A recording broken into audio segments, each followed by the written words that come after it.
Welcome to the first ever GTA 6 Creator Roundtable. I've gathered some of the most interesting GTA 6 YouTubers to sit down and have a long-form conversation about one of the most anticipated games in history. The goal here isn't flashy editing or refined scripts. It's a real conversation about a game that we are all looking forward to. Some creators have chosen to stay off camera, so think of this more as a podcast. Throw it on while you work, game, or drive. Now, whether you're here for new insight or just to hear some of your favorite GTA 6 YouTubers have a conversation, we hope you enjoy listening as much as we did recording it. Today's episode features TGG, CyberBoi, Bogan Bav, McTannen, and Vice City Insider. We cover a ton of ground and you're not going to want to miss a moment of it. I'm Sav. This ain't your average YouTube clickbait. Let's dive in.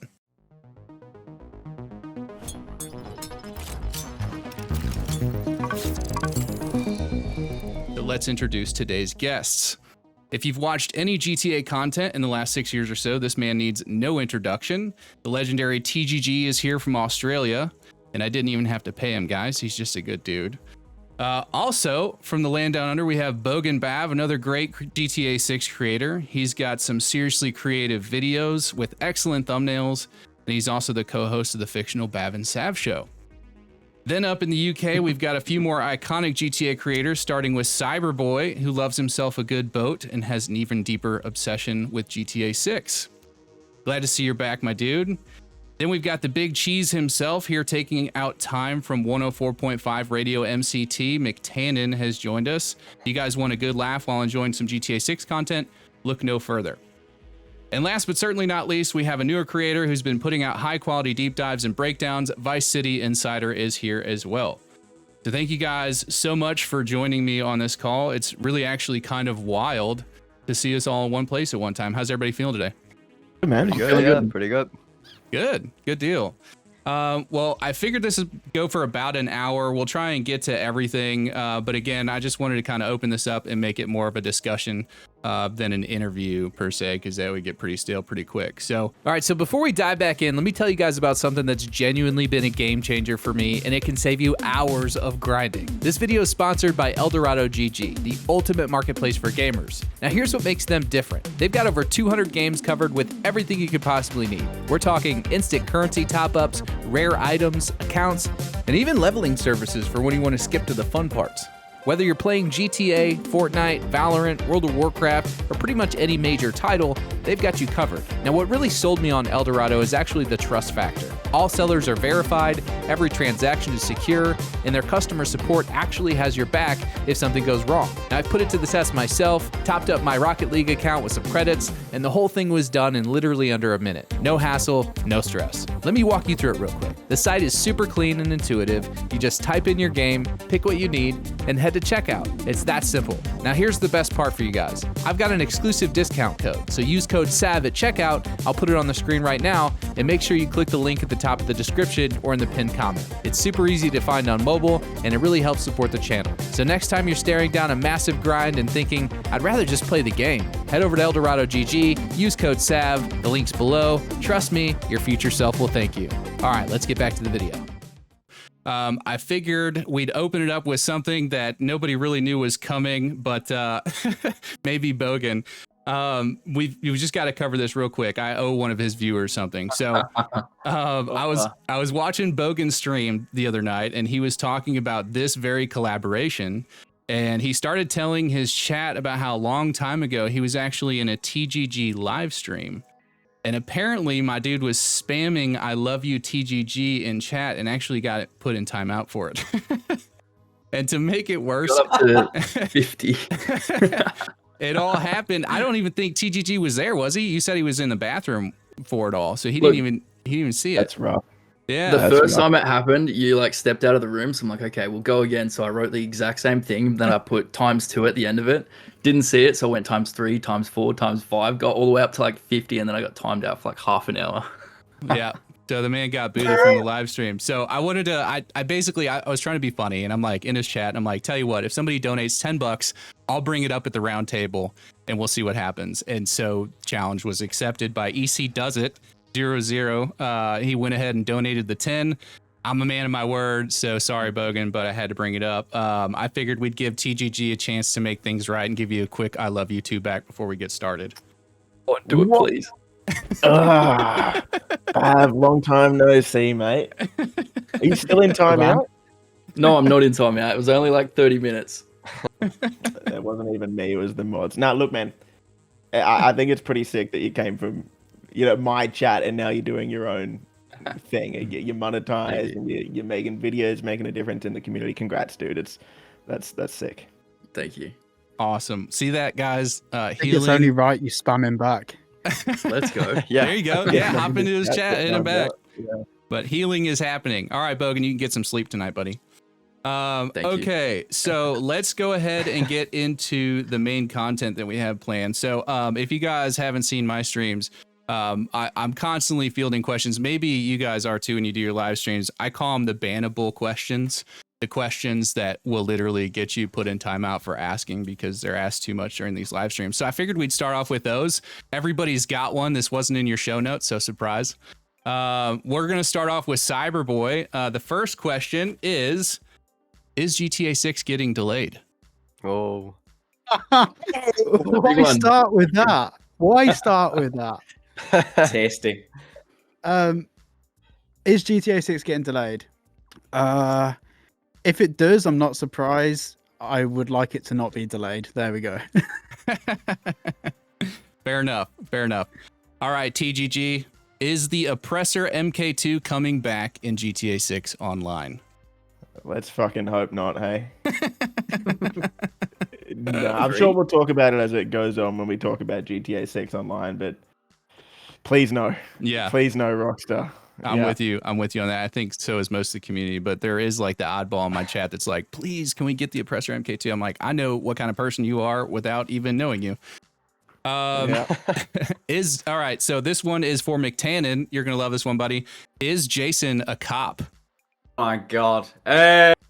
No, my theory's been for a while that Jason isn't a cop exactly, but I think Brian is working with the feds, and because Jason is so connected, heavy connected to Brian, it's either he knows and he's keeping it from Lucia, or he finds out at the same time as Lucia eventually, and then it's kind of like either we turn on Brian or Brian turns on us or something. I don't know. That's where I'm leaning towards at the moment. You know, and when I first heard you talk about that theory, I was kind of blown away. I never thought about Brian being the salty dog that turns on everybody, but it would make sense for a good story. So I'm with you on that. You know what I hate about that question? Yeah.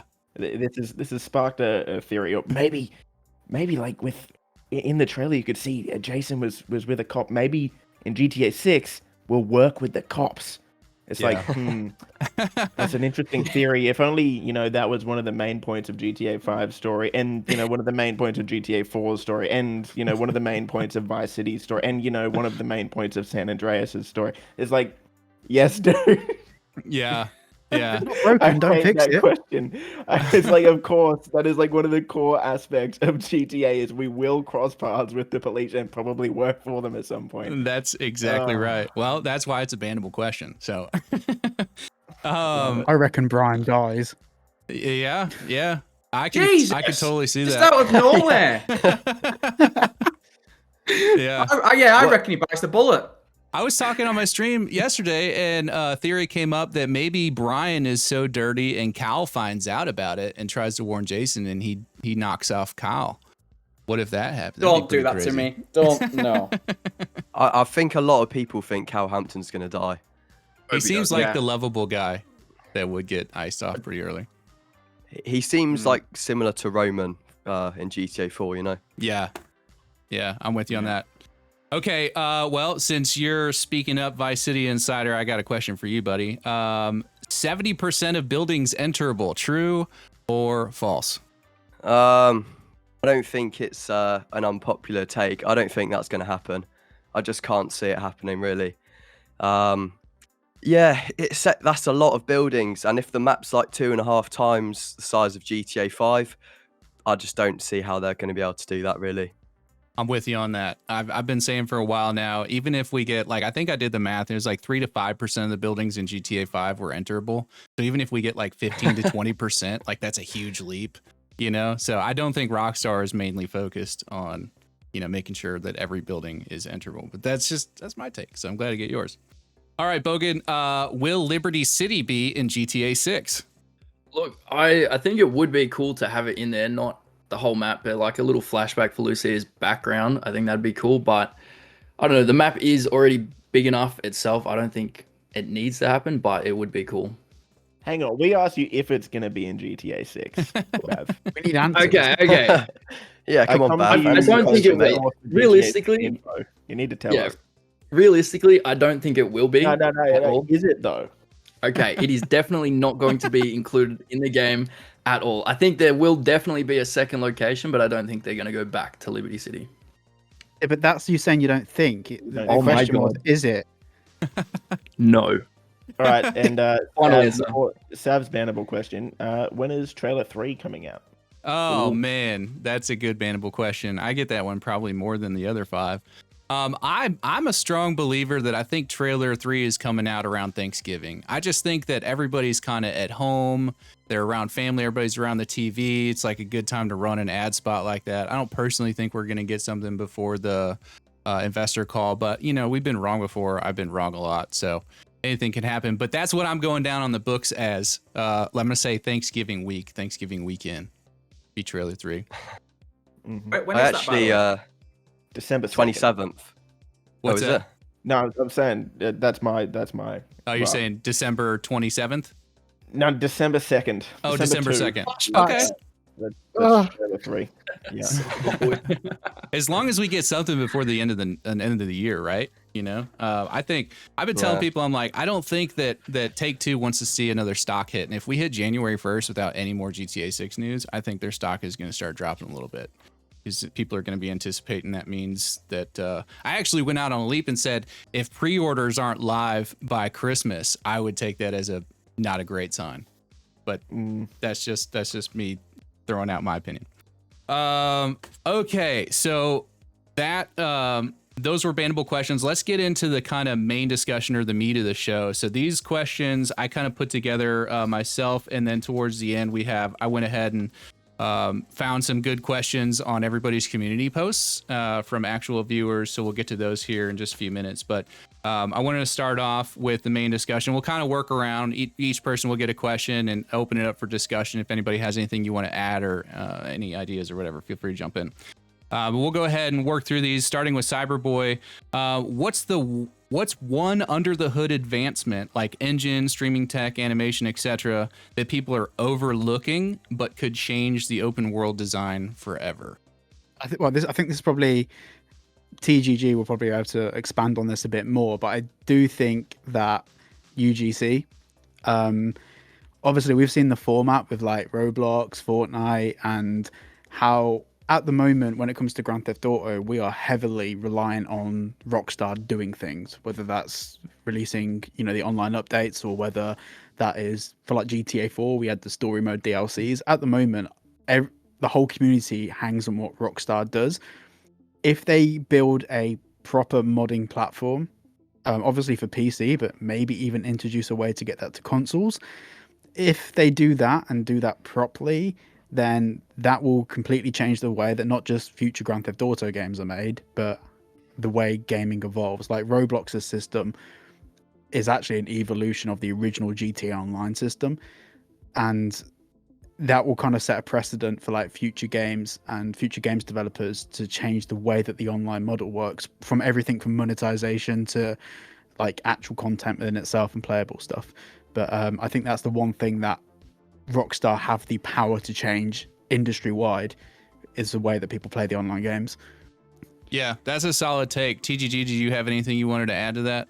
No, not really. I think, look, in terms of open world design, I'm not so sure. But we saw Fortnite really evolved, I think, just the live service model with live events and whatnot, and map expansions and an ongoing storyline throughout the years. So I think Rockstar would definitely have been looking at a game like that. And, leaks have been around since about 2020 that Rockstar is going to be doing in-world events and map expansions and things of that sort. And it's never really been done on a huge scale like that. I'm sure the brains over at Rockstar have an idea, but on how they're going to change the open world design. But I think, we should expect, the best open world ever. Yeah, I would agree. I think this game is going to blow some people away. But while I got you here, TGG, I've got a question for you. If Rockstar wants GTA 6 Online to outlive GTA 5's version, what changes do they have to make to progression, griefing, or player freedom? Yeah, look, the main thing that Rockstar needs to do to make the game live for a long time is create an awesome world and really just make something that's better than GTA 5. GTA 5, but a step up. What a lot of people I see, especially in the YouTuber community and our fan bases as well, what a lot of people misunderstand about GTA and why it's so popular is not only the fact that there's no other game like it. That's a big part of it, right? But it's the casual nature of the game, right? Like, you know, my girlfriend can jump in and play GTA, right? Anyone's partner can, anyone's kid can, anyone who's never played a game. That's a great point, actually. In their lives will pick the game up and play it, right? Like, I'm sure I've got memories, I'm sure you guys do too, of when you were little, the first time you played GTA. It might have been at a friend's place or an older sibling or whoever it was. That's the magic with GTA, is the fact that it's this cultural phenomenon that anyone can play, right? So that's the main thing that Rockstar needs to capture, and I don't doubt that they will. But look, if we're gonna get into the nitty gritty of like what's gonna keep us playing it for 10 years, that's a bit of a different question, and that comes down to player retention. Yeah, go on. Sorry. With regards to what we said a moment ago, are you for or against UGC then? Definitely for. We'll have to see how they handle it. I don't know if UGC is going to be a part of GTA Online itself. We're going to have to sort of see. But in terms of the player retention that I was just talking about, I think we've already seen like the first steps for this in GTA Online. Rockstar has introduced stuff like the career progress. You know, that is something that newer players probably won't care about, but us nerds who have been playing the game for 10 years now, right? Like, we want to grind out all the tier 4 challenges because it gives us a sense of progression in the game. It gives us something to do. Yeah. Something, you know, we can sort of show off and can't buy with shark cards, right? Maybe a controversial take, but I would actually like to see them try a season pass, kind of like they did with Red Dead. That, you know, it just gives you a reason to come back. Yeah. Right? Because as the game gets older, a few years, you know, we'll have done everything by that point. What is the reason we're gonna log in each day and play? Between DLCs, it gets a bit, you know, the DLC comes out, you have a good week or two of really blasting it out, or even a very long evening of blasting it out, and then it feels like we hit that trough again. Whereas that retention thing, they need to work on new reasons for us to check in every day and want to actually engage with the game, and not just the game, the community and all the stuff that comes with it. Yeah. And like to that point as well, I think the main thing they need to do for GTA 6 Online, and I'm sure they will, is have more frequent content. Yes. And that's something that I'm actually a bit jealous of as a content creator. I sort of started making content, as all of us did, over the past few years. So we weren't making content during those golden days of GTA 5 Online. Right. Like, let's say 2014 to 2019-ish, when we were getting, you know, 4, 5, 6 updates a year. And that was like the golden era when Rockstar was fully supporting the game. So I'm sure they're going to at least have that many updates a year with 6, but that's probably going to be the main thing that will keep the game pumping for, let's just say, the first 5 years. Yeah, I would agree with that. And I think UGC is going to be a big part of that. And we have a couple UGC questions coming up here that we'll get to shortly. All right, Vice City Insider. What environmental or design detail from the trailer or screenshots convinced you that this is Rockstar's most immersive map yet? Okay, yeah, so I'd actually say the underwater screenshot one is the best one for me. It just looks so dense with all the the coral and different types of fish swimming around and stuff like that.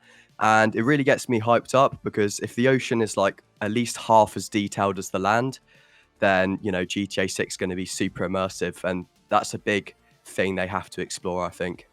Yeah, well, I'm sure CyberBoi has something to say about the water. I don't know anything about boats or water. I'm actually I'm with you on that. So I keep getting asked, what's the one thing I'm looking forward to in GTA 6? It's exploring the oceans. I think this is the first time we're getting like a fully fleshed out like ocean with like good water mechanics and all that. So I'm really looking forward to that. Okay, Bogan, you're up. Driving physics. This is a hot topic. GTA 4 realism or GTA 5 arcade? Which direction do you think Rockstar is going this time? I think that given how big the racing and stunting community is in GTA Online, Rockstar probably won't go back to the realistic stuff that we had in GTA 4. GTA 4's driving was good back then when it was GTA 4, but after spending time on GTA 5, it's really hard to get back into that. But with GTA 5's handling, you can do so many more things with the stunt races and all that. So I think that's probably the direction that they're going to continue to head with their driving physics. Yeah, I can see that. And to just kind of expand on that for a second, I'll open this up for whoever wants to jump in. But what do you guys think about the idea of having difficulty sliders? This is something that comes up a lot in my live streams when we're talking about the driving physics. Anybody care to share their thoughts or opinions on the idea of having difficulty sliders for anything, really? No, I I don't think think that's it everything Rockstar's done. Rockstar's never done that. Yeah. And to sort of the casual point I went back to before, that's sort of I think Rockstar knows that their bread is buttered in getting those new players in, right? Like the casual player. Yep. And I think, the difficulty isn't the draw for GTA. Mm-hmm. Right? It's the story, it's the world. I just don't see them doing something like that. You're breaking my heart, TGG. I was hoping for difficulty sliders. Cyber, what were you going to add? Well, they when we talk about difficulty slider, I think that could come into the vehicle modification side of things, for example, where you can adjust your suspension. Maybe you can change the size of your wheels or whatever. Maybe when we talk about gameplay, we're not talking necessarily about the mechanics of the game. We're talking about what options we add onto our gun, and maybe because obviously they do that kind of already. Mm-hmm. You can adjust the performance of your vehicle, the way it handles. You can create drift cars. I think when we talk about difficulty, the only way that Rockstar would ever go down the route of implementing variables in that would be in the form of gameplay modifications that we can unlock by shark card, and stuff like that. I think that's probably the way that they'll do things like that. Not necessarily just a slider for gameplay difficulty. Yeah. I'm with you guys. I totally understand where you're coming from. It's definitely unprecedented as far as like Rockstar is concerned and what they consistently deliver, but one can dream, right? All right, McTannen, you're up. GTA has always mirrored society through satire. Do you think GTA 6 will keep that edge or go more grounded like Red Dead Redemption 2? I think they're going to keep into the wheelhouse of Grand Theft Auto. I'd be shocked if they took it as serious as they did with Red Dead Redemption 2. Obviously, again, with Red Dead Redemption as well, you got to see it as it's a period game. It's a period piece. So it's like Grand Theft Auto 6 is going to be set in the modern day, and the setting is literally Miami, Florida. Obviously, Leonardo Vice City. I just see them leaning towards the whole meme idea of it being like Florida Man, for example, and all the fun that they could have poking fun at everything that we have in the world right now. Like I say, a lot of people are thinking about, is there going to be like a Donald Trump kind of thing going on? I think they're going to keep it. I don't think they're going to take the piss and go too arcade like Grand Theft Auto 5 did, because that's one of my biggest issues when it comes to GTA 5 is I think, especially because it followed on from Grand Theft Auto 4, it felt like they went a bit too comical sometimes, especially with the villains. So I don't think it'll be as arcadey comical as Grand Theft Auto 5, but I don't think it's going to go deep into the weeds like Red Dead Redemption 2 did. But again, if anyone's got any other opinions about that, you let a brother know. Well, do you think it's possible that they could go kind of, I hesitate to say darker on the story, but like if they went more serious, more intense on the story, but kept the world light to kind of balance it, do you think that's a possibility? If they're going to do this whole Bonnie and Clyde thing, then it's a good shout. They could definitely do that. It just depends. For me, I've said this a long time when it comes to Rockstar games, and especially with the heading that they're going to go with Grand Theft Auto, it's kind of like, is there a definitive line in the sand between the story and online? Because you can't go too serious with the story and then all of a sudden start promoting online, and then in 2 years you've got the mark presser back and you've got flying cars again, and it's that sort of fun-loving arcadey style again. So there's definitely, in regards to the routes that we've got right now with like the very limited character bios and stuff that we've got, like say with Jason, Lucia, Raul Batista and stuff, you can see things getting planted, and you definitely could go dark with the story, but you look at what happened with Grand Theft Auto 4, and it was barely mentioned in Grand Theft Auto 5, and you just see again, they went to Los Santos, obviously taking the piss out of Los Angeles, and they took the piss out of Los Angeles, and they took the piss out of everything that was going on in the world. Then, I think you look at the state of the world today. I don't know. I think it'll be more. They won't go dark with the story, if that makes sense. But I could be wrong. Yeah, I could see that. I can definitely see that. We've always got, like, especially with Grand Theft Auto 5, it was a little more, I don't want to say silly, but it wasn't nearly as serious as like Red Dead 2. So I can definitely see staying in the GTA universe, them kind of keeping it like that, the heavy satire and all that. But again, they could go any direction. They could keep it mainly that, and then kind of hit us with some, curveballs that we weren't expecting, like Brian turning on. Anybody else want to add to that before we go on to the next one? Yeah, think I mean, you can. Sorry. After you. Yeah, no. When you read the stuff on Rockstar's website and stuff like that, it does seem like it's setting up a dark story from the outside. We just really have to see, obviously, what they're going to deliver. But at the moment, I feel like it's lacking a bit of like relatability. Like, I don't really care too much about Jason and Lucia at the moment. I think they've got potential to be great characters. I just need to know a little bit more about them first. That's fair. Yeah, that's definitely a fair point. What were you going to say, Cyber? I think that I think depending on the length of the story, which is something that we've speculated, we've seen theories from 30 hours to 50 hours, whatever it might be. I think with what Rockstar have learned from Red Dead Redemption 2, it's pretty obvious they know how to tell a compelling, serious story that has light elements. I think what they'll probably do is probably the reverse of that for GTA 6, where you've got like a nice, bright, open world, beautiful Miami-esque, vibe going on, but then you get the moments that get dark. You have the dark underworld that kind of shines through that a little bit. I mean, the setting and a dark story are a bit of a contradiction. But then again, that could be an artistic choice from Rockstar to do that. That could be, I think that there could be an opportunity there for them to have this kind of story that literally takes you on a roller coaster, where you've got like the worst lows possible, the highest highs, you have things happening throughout, and they'll probably explore some of the stuff they did in Red Dead while still being true to form as a Grand Theft Auto game, and kind of taking the piss out of the modern world, because there's a lot going on in the world, and there's a lot that Rockstar would love to be able to jab fun at, because it's what they do best. So I think I don't think it's necessarily going to be dark or lighthearted. I think they have a really good environment to tell both and to do both things. Yeah, well, they've certainly got plenty of material to work with how crazy the world's gotten in the last few years. Okay, well, we actually worked our way through the first set of questions, and we're on to the second set. So we're back to you, CyberBoi. If Rockstar really wants GTA 6 to last a decade, what's the smartest way they could future-proof it technically and creatively? That kind of splits down into two sections. You've got online, which is UGC. That's quite easy. That's the way that games are now and are going to continue to go. But when it comes to the story, with the world being so big, I think what they need to do to appeal to not a massive part of their audience, but a good segment of the audience, is to, in 5 years time or even 10 years time or whatever, introduce another story DLC. In a world that big that they're creating, there's more than one story that takes place. And we saw how they did it in Grand Theft Auto 4. Those 3 games were very different in a somewhat identical map. And even little things like changing the lighting between the Ballad of Gay Tony, the whole color palette for the game was very different compared to the Lost and Damned DLC.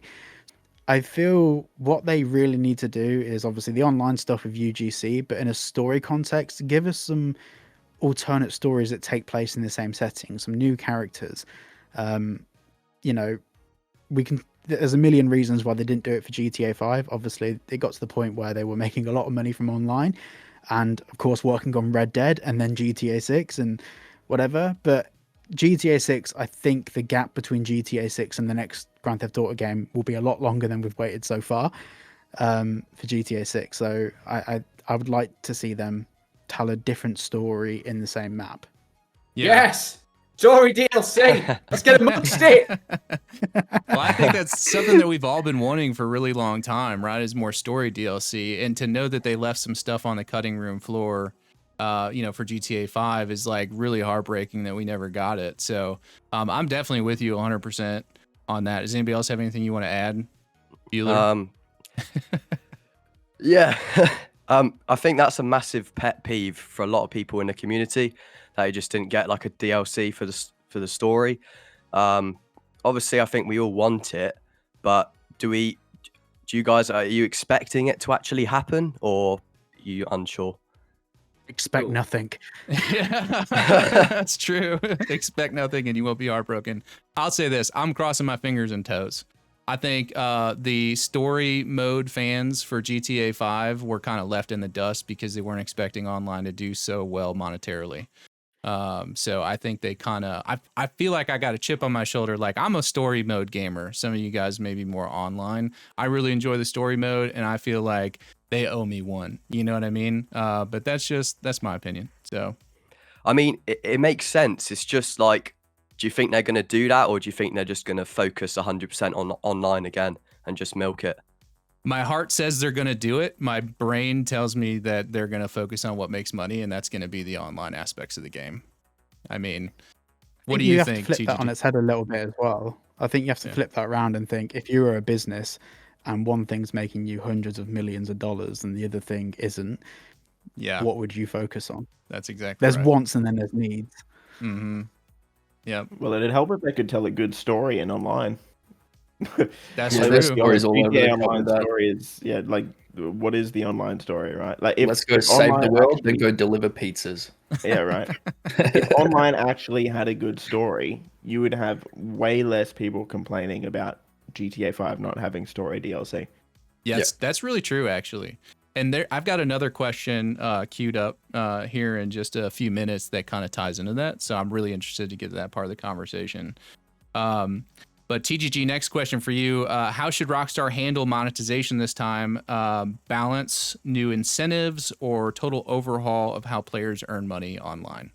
Again, I think they kind of tipped their hand here with Red Dead Online, right? So I don't know if we'll have shark cards. We most likely will, but I would expect, it's a safe guess or a safe bet to assume that they're going to have a secondary currency. I actually really like how they handled the gold bars in Red Dead Online. Mm-hmm. Because if I'm not mistaken, you can't buy everything with gold bars, right? Like, there's certain items you can buy with gold bars. Anyway, I think that's a lot better because I always felt it kind of felt cheap that you can grind 100 hours for $100 million, or you can just, pay money for the exact same currency. It kind of invalidates, I guess, the grind.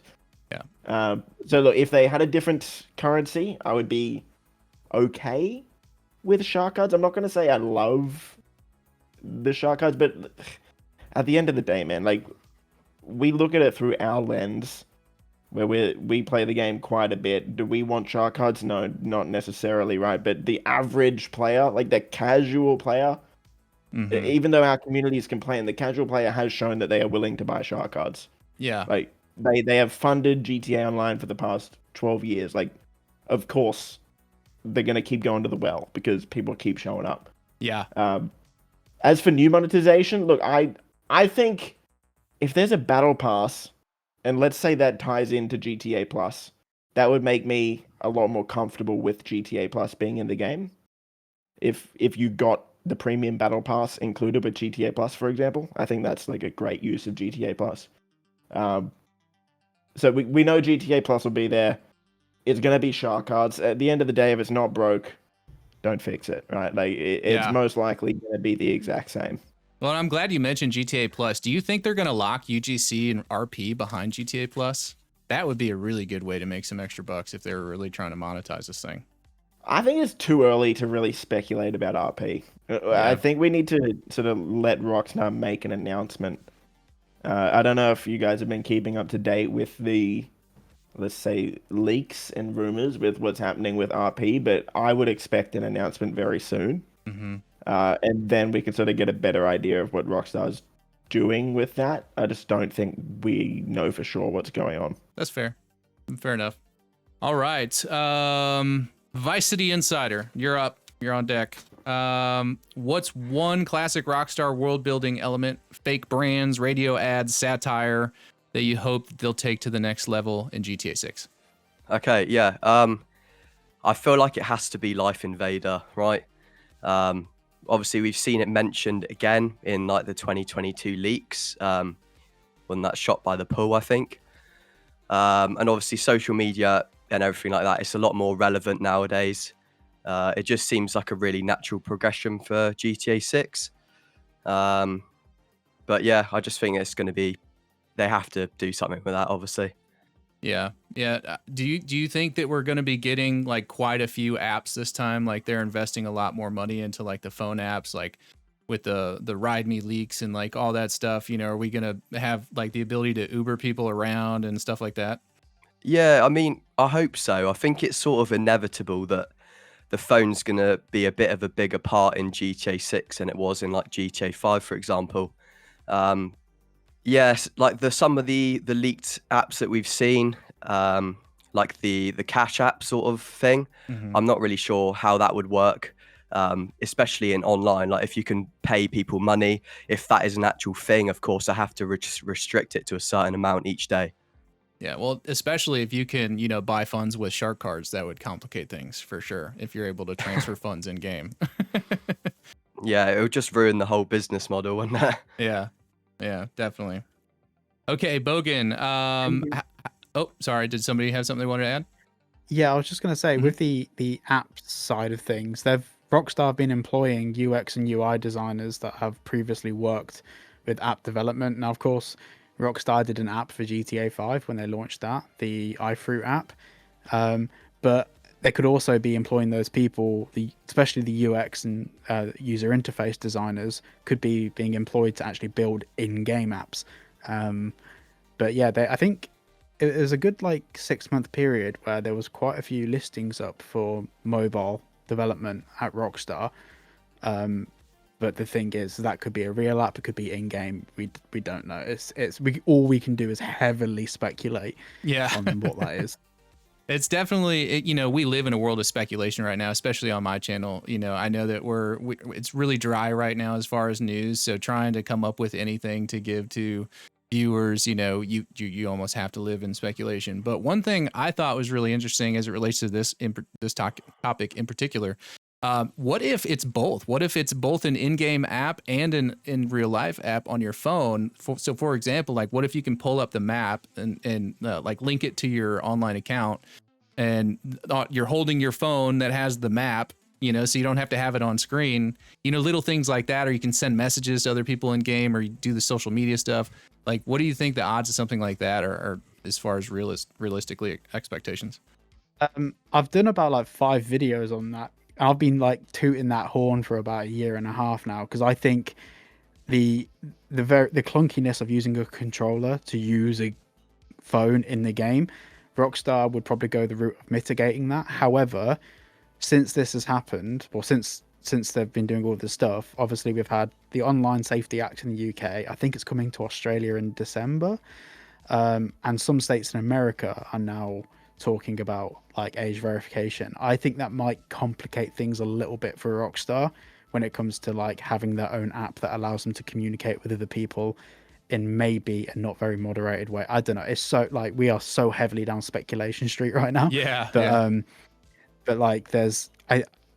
if there's something that Rockstar were working on that would get dropped, in my opinion, it probably might be that, because it's so complicated now to implement that sort of stuff. Yeah, definitely a can of worms for sure. TGG, I saw you light up. Were you going to say something, or did it just catch your mic? No. Okay. No. Okay. All right. Let's see. Where were we? Okay, here we are. Bogan, how big do you think GTA 6's release will be culturally, and what does day one chaos actually look like? I think there is going to be a huge shortage of people going to work, so no one's going to be going to work when GTA 6 drop. People aren't going to go to school as well, so it's going to be huge. GTA 5 was already huge, massive, but there's even more people looking at GTA 6 right now. There's going to be so many people calling in. It's going to be chaos day one, straight up. Just even bigger than GTA 5, really. Yeah, I was joking around on stream and I said teachers are going to be looking around like, what happened? Is it like the apocalypse? Like, Teachers aren't even going to be at school. They're going to be playing it as well. Yeah, good luck getting, through the fast food line on May 26th, 2026. Yeah. I do wonder what the actual launch is going to feel like, though, because everything is going digital. So people aren't going to be going to midnight releases. But if midnight releases are still a thing, GTA is the game to do it with. But I wonder what that's going to look like. To me, it would feel so lackluster to not get a physical map when you buy a GTA game. Yeah. Like, that's the one thing include it. I'm like, even if they figured out a way to like mail everybody one or something if you buy digitally, or like, I personally, if there's, a physical copy of the game, I'm going to go wait in line and get it so I can have that map. I have to have that map. It's iconic. You know what I mean? Yeah. So, I don't know. That's my opinion on that. But, McTannen, you're up next, buddy. If Rockstar wants players to truly feel connected to Jason and Lucia, what's one narrative choice they could make to pull that off? Dear me. I think, in regards to like the story-wise, if we're going down that route, I really think they've got to make that relationship trust meter quite pivotal. I think a lot of people liked what they did with Red Dead Redemption 2, where Arthur Morgan's obviously got the honor meter, and even though technically the game still ends the same, you choose to either end it, and spoilers for any weasels that haven't finished Red Dead Redemption 2 yet, when Arthur dies, unfortunately, sorry to break your heart there. They had a warning. He either dies a good man. I know. Hey, I warned him. He either dies a good man or he dies a bad man. And that is the anchor point of the whole story. Like you say, if you are playing it like a piece of shit, Arthur literally has lines of dialogue where he's confused because he doesn't understand why he's so angry all the time.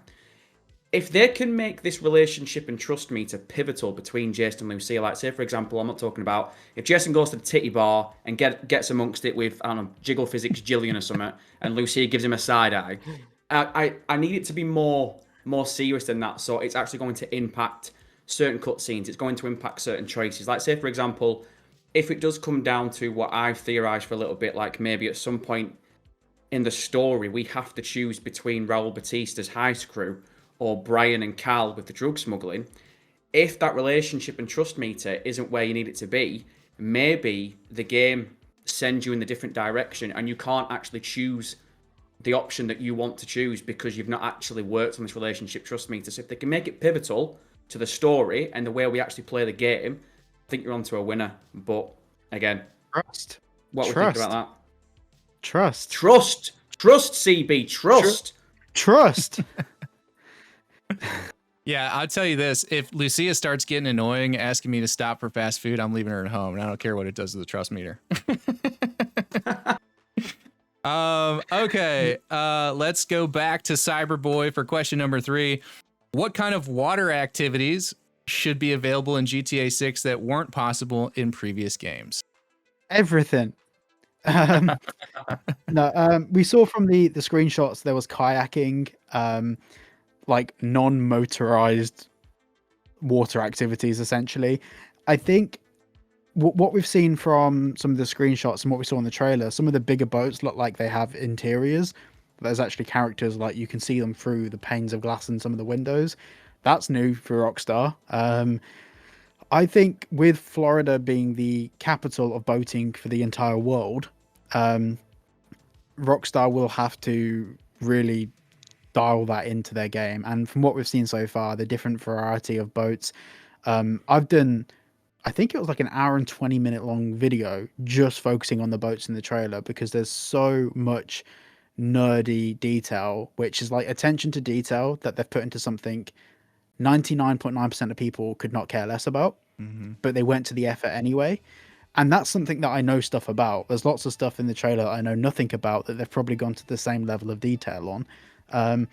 So I think what they really need to focus on when it comes to like the marine life and everything is having that play a part in the story, not just being a set piece. Have a mission where you need to go and do something on a boat that makes sense in the context of the story. But yeah, I honestly, I wish I knew where to start with what they might have in store for us. But from what I've seen in the trailer, well, both trailers and the screenshots, I do think that the marine side of the game will play the most important role out of any like mode of transport. I think maybe cars would be just above that. But yeah, I'm so excited. I cannot. No, I need to start. Oh, yes. And while we're on the topic of water, do you think this whole $300 million water budget is true? No. No. Okay. There is this theory has been thrown around there about what they've spent to develop the game, between like, I don't know, $1 to $2 billion. That is believable. I mean, looking at some of the companies that Rockstar's acquired in the past 5 years or 6 years, what they acquired those companies for, they account for a quarter of those budgets. So I think, those sorts of expectations of cost and everything. But when it comes to 300 million on water physics, if you actually break that down into like salaries and research development and acquiring technology, I don't think you're going to get there. I think they've probably got some extremely talented people working on it. They've probably spent tens of millions, maybe, but hundreds of millions. I don't know. I'm not qualified to really say, but I just can't see that. Rockstar thinks about everything in the way of what do we put in and how is that going to positively affect the game so we can get that back out. And I don't think a 300 million spend on water physics is going to benefit the game in a $300 million value. Yeah. So, I mean, if it's $300 million and the game's $1 billion, that's like almost a third of the whole budget on just the water. Like, is that really realistic? I'm not so sure. Yeah. Well, I guess it would depend on, for me, it would depend on how much is the water going to play a role in the game. You know what I mean? It's an island. It's basically an island in Florida. You know what I mean? So a lot of water. I don't know about the $300 million thing, but it does look like they're investing quite a lot of resources into making the water as realistic as possible or enjoyable for everybody. And then quick question, one more quick question for you, Cyber, before I move on. Are you more of a center console guy or a sailboat guy? Center console. Center console. I'm not into sailing at all. Like, I got you. on a sailboat once and I found it boring. Yeah, boring. It seems like it'd be a lot of work. Friends. What? What a friend. Who said that? I think it was Bav. What'd I do? We heard you, Bav. We heard you. Sailing's boring. If it doesn't have an engine, I'm not interested. Yeah, I don't blame you. For me, I feel like sailing, getting up and doing all that work, like trying to like pull the sail down and all the other stuff. I don't know anything about sailing. I'm talking on my butt right now. Boats are for getting drunk on. They're not for working. Yes, or fishing. You know what I mean? Yeah, fishing and getting drunk at the same time, maybe. Yeah. Exactly. All right, TGG, you're up for question number 3. Programming skills aside, if you could create any user-generated content experience inside a GTA world, what would it be? I don't know about experiences necessarily, right? Like, that's probably going to fall into the RP side of things. And, we don't know what Rockstar is going to do with UGC. I'm sure we're going to see some crazy shit, right? Like stuff we're not even thinking about. But when it comes to what I would like to see, I'm sure you guys have seen like the Far Cry map creator. Like, people have created Jason's house already, right? Yeah. Battlefield 6 just came out. Within like a few hours, people created Shipment from Modern Warfare. Right? Yeah. One of the things that I hate, and we all hate about GTA Online, is the lack of map expansions. But what annoys me even more is that people have gone to such lengths to recreate Liberty City, recreate Vice City, and it just gets shut down.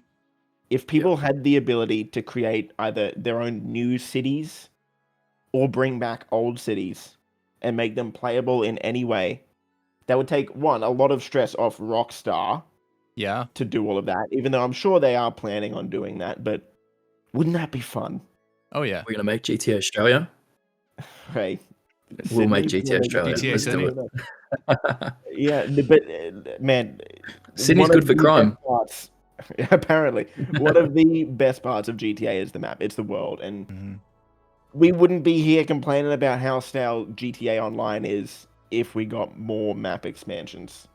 If Rockstar gives us the ability to do that, and like that's one of the reasons I like RP a bit. I haven't played too much RP. I don't know about you guys, but even just exploring RP, seeing little tweaks that people make to the maps, the new interiors that all of these devs put in RP, like that stuff is so cool. Yeah.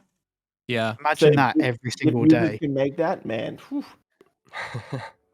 And TGG, do you think like map expansions is on the cards? It's a guarantee for GTA 6 or not really?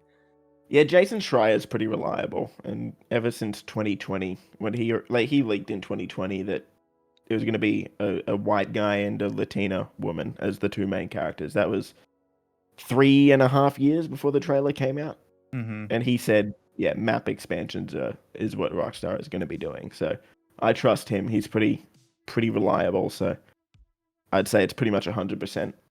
Yeah, I'm with you. I think there's going to be a lot of heartbreak if they don't expand the map. I mean, yeah, you know, we can get into a lot more, and you know, we've all heard about the Gloriana license plates and all that stuff, and people are freaking out thinking we're going to get a whole nother state and all that. I tend to think that it's probably just going to be the state of Leonida with Vice City, maybe a few islands sprinkled around for us to go out and explore at launch, and you know, what we get later on down the road is anyone's guess.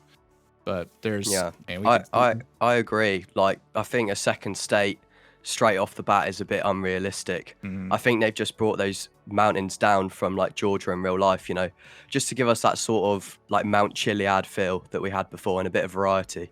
Yeah.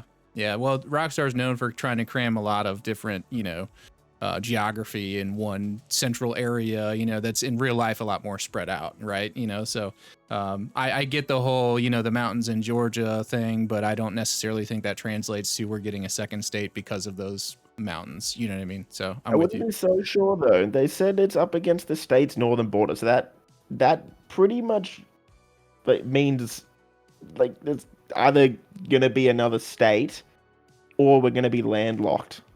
Yeah. Because if it's up against a border, like there's I something f- beyond the border, right? It's not just water. I feel like the map's going to cut off there, personally. I So you can't think see it'll it. be landlocked. Yeah, like sort of like Mount Chiliad, where it's at the top of the map and then that's the end. Well, I've heard the arguments that It's a it's, bit like Red Dead. yeah. Go ahead, Cyber. Yeah, I mean, Red Dead did a really good way of kind of limiting the map. Obviously, that was limited by technology of the time. Rockstar might have to break all immersion just for the sake of not getting us to go across a border by just firing us to the other side of the map or something. Or I don't know. They might have to do something ridiculously stupid, or they'll have a really smart way to keep us within the center of the map wherever they want us to be. You know, we've had islands in GTA for years, and you know, if Rockstar want to try and do something different, they have all of the tool sets to do it. I mean, in the early Grand Theft Auto games like Vice City, you couldn't go across the bridges because of the storms. Mhm. How that looks in a modern day setting, we don't know, but I'm really, I think a new state or a way to expand that map is possible. But if they do go for the island approach, you know, if you look off the coast of Florida, you've got the Bahamas, you've got Cuba, you got to go down to the South America. Like, you've got different places that Rockstar could put the game, or a new DLC or an expansion or like a Guam style mission. So I think, yeah, I don't know. We'll see. And we know next to nothing about the northern edge of the map either. So I think it could definitely go both ways. I think early on, when I was first making my mapping video, one of the things I tossed around was the idea of it being kind of landlocked, like in Red Dead Redemption 2. And somebody said, oh, well, you can't have that because, you know, you have planes and helicopters and stuff, and you didn't have that in Red Dead Redemption 2. But it's like, yeah, but if you fly out over the ocean in GTA Online, it either crashes you or, you know, forces you to turn around. It's the same idea. It's just over land.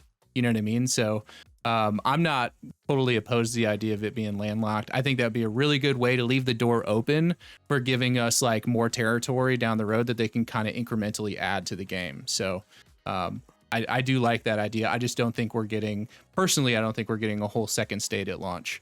But we'll see. I mean, could be wrong. Been wrong before. I'm interested to know then here, like, are we in agreement that it's going to be an island, or do you think it's just going to, on the north, it's just going to stretch forever and ever? I tend to I think think it's my going to be an preference island. is for it to be an island. Yeah, Yeah. I kind of tend to think it's going to be an island just because that's the precedent we sort of have with GTA games. But, that doesn't necessarily mean that they're going to stick to that. They could totally mix it up. Yeah, I'm just not sure how it would, obviously you just said, but I'm not sure how it would work with planes and stuff, It might just look a bit weird if you're flying over the whole island and then it's just the northern border and it keeps going, keeps going. I saw something online. It's not going to look quite right. Well, at least if it were me, if I was designing it, I would design it in a way where you would have like just massive land expanses, like farmland, whatever, that's just empty, that you just kind of fly out over, and it's not anything you have to worry about being super detailed for, because, if you hang out in that area too long, you're going to crash or die or whatever. But, just something that looks nice from the air for, a long distance out. And then, that's it. You know what I mean? So, and then they could slowly add that back to the map if they wanted to, and then drop cities and whatever. But I don't know. I'm not a game designer. It's just, Or even just a really long bridge across the water. yeah, exactly. The bridge never ends, but if they do add a map expansion, they just make the bridge shorter. Yeah. They could retcon it, kind of. Yeah, Drop an it could- island It in. could work. Yeah. So, I think anything's possible. But if it is landlocked, what's stopping them from expanding anyway? If it's an island, in comparison to if it's landlocked, they can still do whatever, can't they? Oh yeah. I just think that we have to go back to what Rockstar said in terms of they don't mix up their words. When Rockstar said something, they mean it. They said Mount Caliga is up against the state's northern border. The border is a landlocked. Mhm. So either it will be landlocked, or we will have at least 2 states in the map. That's fair. That's a fair Yeah, point. Right? Also, didn't they refer to Leonida and Beyond, or was it Vice City and Beyond? I can't remember. Yeah, that's a good one. I don't know. Yeah. Are you talking can't about the remember. I Project think Americas thing? No, when they put it on when trailer 1 came out and they had the webpage go live, I can't remember if it was Leonida and Beyond I or think they said Vice Vice City. City and Beyond, but It might have been Oh. Vice City actually. Yeah, scratch that. I actually never even. But they thought did that. say border. Like, that's the thing. A border, can a border be separated by water? I feel like it has to be land. No, I don't know. We're getting Well, technical here, but yeah. Rockstar would be specific with that sort of thing. So if it's a border, it's either going to be landlocked just to the one state, and there's just going to be Well, land beyond that, which There will are be glory and honor. borders at sea. There's borders at sea, but it has to be 12 miles off the coast. Yeah, So I nautical don't see how border. that would work. Yeah. Yeah, so that they wouldn't get that pedantic. So I think a landlocked border is the thing that makes the most sense. And it could be one of those things too that somebody at the dev company just kind of said, and it's like we're all running with it too. But I don't know. Yeah, in 2 years, this will fuck with TGG. Let's write that down. Yeah, I think it's definitely interesting to talk about though, and which is why I wanted to bring it up and have these discussions. Let me get back. Let's see, where were we at? Who was the last one to answer the question? Let me see if you had. I think we're on. That was TGG's question, right? Yeah, we were talking about user-generated experience inside GTA. Vice City Insider. If you had to pick between the classic radio dial and a knockoff version of an app like Spotify, where you build your own playlist, but you could only choose one, what would you choose and why? Okay. I think it has to be the classic radio. For one, my music taste is just absolutely terrible. It's all music from my childhood, like childhood music, 2000s, Katy Perry, Bruno Mars. It's awful. So that the playlist thing wouldn't be great for me. That is pretty bad. Yeah, I know. It's awful, isn't it? But the main thing, we'd just miss out on discovering new music. And I feel like that's a big part of GTA is the great music. Yeah. A lot of like nostalgia comes from when you hear those songs again later down the line. I think that's what makes the GTA games good. You look back on it and you get nostalgia listening to all those old songs. I'm like, man, this was in GTA San Andreas. I remember this song. And then it just comes with all those memories. Same with Vice City. Vice City's soundtrack was just so good. I think it needs to be that. Because if you go ahead and you put your own songs in there, then you're not going to have that feeling. You're not going to look back and be reminded of GTA when you play whatever song it is that you're listening to. And to your This point, conversation's yeah. a bit silly to me. Sorry, you Yeah. can go, Sav. if no, you no, want. go ahead. I'm just a I just host. think They're here to listen to you guys. Okay. I think this conversation's a bit silly, right? I've heard a lot of people that want Spotify and you can make your own sort of radio station or playlist or whatever. But to me, like, as you guys sort of spoke about, I agree with all of the reasons you guys spoke about in terms of why we should have an in-game radio. That's what makes GTA GTA. But Right. what people are kind of forgetting, and I don't know, like, guys, we pretty much all wear Bluetooth headsets that can connect Spotify to your headset anyway. Mhm. Like, PlayStation has a Spotify app built in where you can play Spotify while you're playing games anyway. You can do this already. Mhm. Why do you want to go through extra steps of putting it in an in-game radio dial? Like, just turn the radio off and you can play Spotify anyway. Like, that's already a thing. Then having to pay for licensing as well, which Yeah, is Yeah, a it's whole just different like, thing. if you want to do that, you can do that now in GTA 5. Like, that is a feature on your PlayStation where you can have your own song playing through your radio. That's a really good Like, point, actually. it's mind-boggling to me. Yeah, I don't know. People have just forgot about that. If you didn't know, yeah, guys, your PlayStation 4 or PlayStation 5 definitely has a Spotify app. And if you have a Bluetooth headset, you can just play it on your phone. So if you didn't know, now you know. I think that's a bit of a silly thing to ask for. Also, as Yeah. well with GTA games, like with Vice City, for example, if you turn off the music in Vice City and just drive around, it feels empty. The soundtrack that they accompanied with that game is part of what makes the game so brilliant. And whether that's nostalgia now, looking back on the game, like obviously playing it when I was younger, I don't know, maybe it is, but Rockstar have a keen eye for detail on the arts, whether it's the visual side of the game or the auditory side of the game. And I would rather listen to the music that they put in the game for maybe that radio station at that part of the map or for that mission or even in online. Like, obviously it gets boring after like 10 years of listening to the same songs like you do, but I think for the first 5 years, the music choices that Rockstar will put in the game, I think we can trust them to get it right. Yeah, I'm with you on that. Just doing a quick time check. How's everybody feeling? I still got a few more minutes worth of questions and stuff, and then I've got some user questions, and then just the top 5 wish list. Are we good for that, or does anybody need to be anywhere soon? No, I'm good. Oh, good. Yeah. Okay. Can I quickly have a drink? Oh yeah. Do your thing. Yeah. Don't worry, we'll look I'm gonna away. have to turn around. No. Go on, get it out. Get it out. Oh, I saw his chin. But Screenshot. That's funny. Oh, I'm so dry.